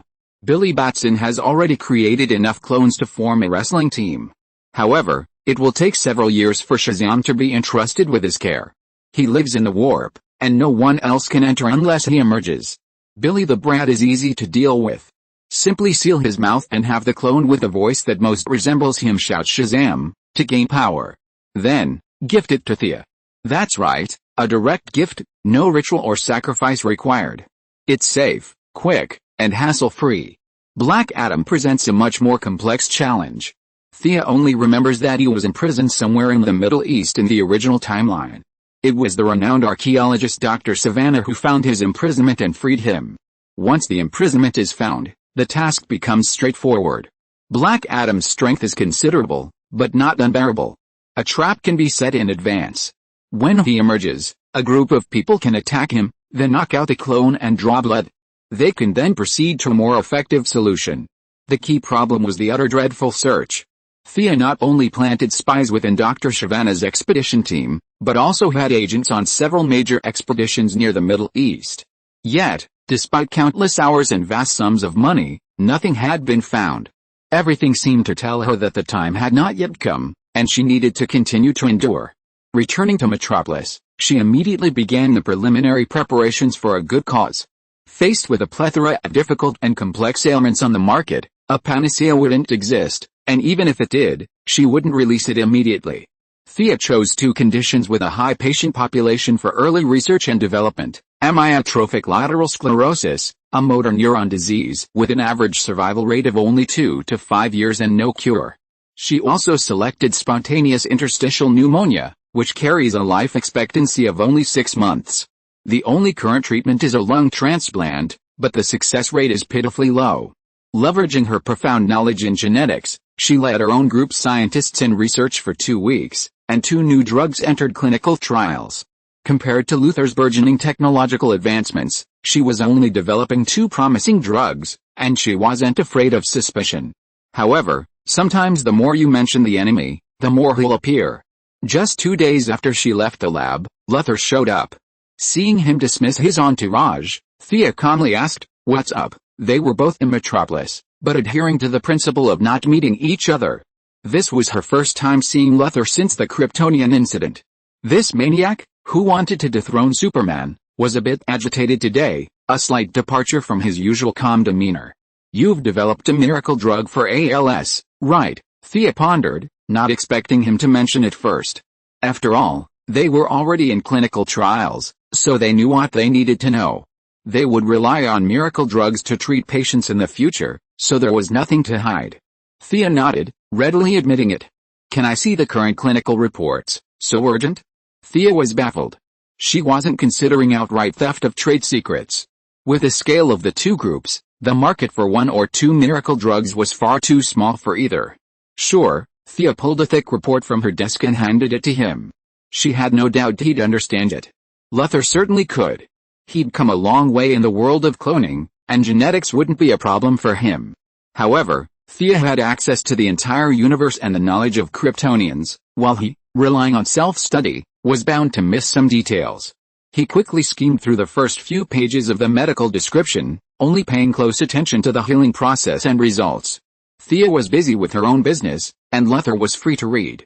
But he dreamed of expecting the young lady to offer him tea or a seat. The room was utterly silent, the only sounds being the rustling of Thea's handwriting and the rustling of Luther's papers. "My sister has the same disease," Luther said, sighing as he finished reading the report, almost to himself. Lena Luther, Thea was a little surprised. The sweet girl still held shares in her new company, but she hadn't seen them in a while. "Yes, it's been a year. I also wanted to develop new drugs, but I've never been sure. As for your medicine, are you sure there are no side effects or anything like that?" She smiled. "It's rare to see you so concerned." "Of course I am sure. You have seen the experimental report. I don't need to explain too much to you." Luther suppressed his inner excitement and said 3 good words in a row. Without any more nonsense, he opened the door and left the Quinn Merlyn group. Chapter 475 Doomsday Cell Research. Thea had no intention of using such a miracle drug to control Luther. She was aiming for fame, so it didn't matter who she gave it to. She wasn't so low-key as to watch a young girl suffer while she used a few pills as leverage. Clinical trials were progressing rapidly, and she had many follow-up plans. She didn't want to waste too much time on this, so she instructed several departments to expedite production. Luther had seen the drug's ingredients, but he didn't dare give it directly to his sister. He also hoped to see her miracle drug on the market, with many patients serving as guinea pigs. He wanted to wait and see. The more patients who recovered, the more his confidence would be strengthened. The Quinn Group's PR campaign focused on promoting the new product, with Luther quietly pushing it from behind. Their connections combined, the various procedures were expedited. Countless social leaders within the government helped to promote the miracle drugs, and the president urgently sought the help of his staff, almost believing the entire nation had contracted both diseases. He breathed a sigh of relief when he learned that these illnesses were rare. He had to give the elites a hand, approving not just a good drug but even a poison, skipping layers of approval and simply signing off on the special effect drug's release. While terminal illnesses in modern medicine are trivial in genetics, they require only a minor tweak to the genetic structure. Within a week of Thea's special effect drug's release, it had already relegated these 2 ailments from the realm of terminal illnesses to the level of common colds and fevers. Seeing countless patients cured without any sequelae or complications, Luther also bought a large amount of medication for his sister. 3 days later, the wheelchair-bound girl regained basic mobility, and 5 days later, she was completely normal. Lena Luther, without his brother's concerns, personally visited to express his gratitude. The 2 exchanged polite compliments, their opposing camps preventing them from discussing much. However, from Lena's brief remarks, Thea could tell that Luther had made progress in his research on Doomsday. Comrade Norn, Supergirl's uncle, and those 3 Kryptonian elites had, as expected, been swindled and killed by brother Luther. The result of the scheming between the simple Kryptonians and the Earthlings was that they had sacrificed their bodies and all their knowledge. This personally delivered gift took Luther a while to digest. Now that the seeds had been planted, all that remained was to water and wait. With the Kryptonian corpses and the genetic technology he had pieced together, developing the remaining Doomsday gene on his own wouldn't be difficult. After all, this was the super bioweapon originally developed by Kryptonian scientists based on their own bodies. Bioweapons are characterized by their widespread and relatively simple structure. Even with Luther's intelligence, a simple study would reveal the enormous potential bred within Kryptonian cells. Without the pseudo-AI aboard the Kryptonian ship to remind him, he likely wouldn't know the name Doomsday. But knowing that this bioweapon could harm Superman was enough. Unlike the movies, the military is also intensively researching Kryptonian genetics. They lack Luther's superior intelligence, but they have the advantage of location. They gathered the wreckage from General Zod's ship, which broke into 3 pieces. Through reverse engineering and deduction, combined with the scant data remaining within, they've achieved some initial success thanks to their sheer numbers. Even more surprising to Thea, the military has forcibly recruited the mad scientist Dr. Avio and, without regard for cost, launched Project Amato. Vast resources and manpower have been poured into this project, a sheer urge to take their own suicidal escapades to the extreme. While Thea can intervene on Luthor's side, the military presents a more complex challenge. These individuals will persevere until they see Doomsday's formidable power. Only by witnessing Doomsday's power will their illusions be extinguished. Thea's plan is to watch Doomsday wreak havoc and then clean up the mess herself. This was neither her plan nor her support. From every perspective, she had nothing to do with Doomsday. The scales of order would only commend her for her heroic intervention at a crucial moment, not condemn her. But she wasn't about to sit back and wait. She still had to make some basic preparations. She had collected a considerable amount of kryptonite earlier, more than enough to craft a few weapons. However, she didn't completely trust her memories. Reality had been altered so much that acting according to her established thinking would lead to serious problems. She began carefully studying Doomsday's cells, intermittently. She was deeply puzzled by Doomsday's ability, which resembled a Saint Seiya from the DC universe, to not use the same move twice. After all, Doomsday, in his later years, was able to withstand Darkseid's Omega rays, which represented the source. Doomsday's body could evolve indefinitely. Every time he was killed, he revived with immunity to the previous fatal injury. This ability wasn't inherent in him, but rather a gift from his cell's continuous evolution. Thea's research revealed that each of its cells was actually a tiny individual, while Doomsday was more like a collective will. Its body relied on a special energy to bind all of its cells together, forming what appeared to be a powerful entity. Does this creature, judging by its cells, have a soul? A superficial look suggests it lacks a soul in the traditional sense, but the chaotic collective will of its numerous cells makes it immune to most control magic. Thea attempted to clone several cells and found that they merged quickly, but the madness they devoured and evolved terrified her. This creature simply couldn't exist. Kryptonian scientists hadn't devoured it for tens of thousands of years, and she had no intention of eliminating it scientifically. The advantage of possessing all 6 attributes was that Thea could cast any spell, even combining them for even greater power. The cells were extremely effective at absorbing earth, fire, water, and wind, but they abhorred light and dark. Experimenting with both light and dark magic, Thea finally found a relatively effective spell, Degeneration, a combination of dark, wind, and water. The vitality of the affected cells visibly decreased. To resist the spell's erosion, the cells instantly released all their life force, briefly increasing their vitality. Then, as the mana output continued to increase, the cells quickly succumbed to exhaustion. After completing several experiments with this spell, she also tested emotional energy. Fear had a similar effect on the cell's will to die and destroy. Doomsday couldn't replicate fear, as it contradicted its fundamental form of existence, but fear was powerless against it either. End of this chapter. Thank you very much for reaching the end. Don't forget to like. Looking for more exclusive content and immediate access? Subscribe to our Patreon. Remember, every like, subscription, or donation encourages us to continue. Thanks to everyone, see you in the next video.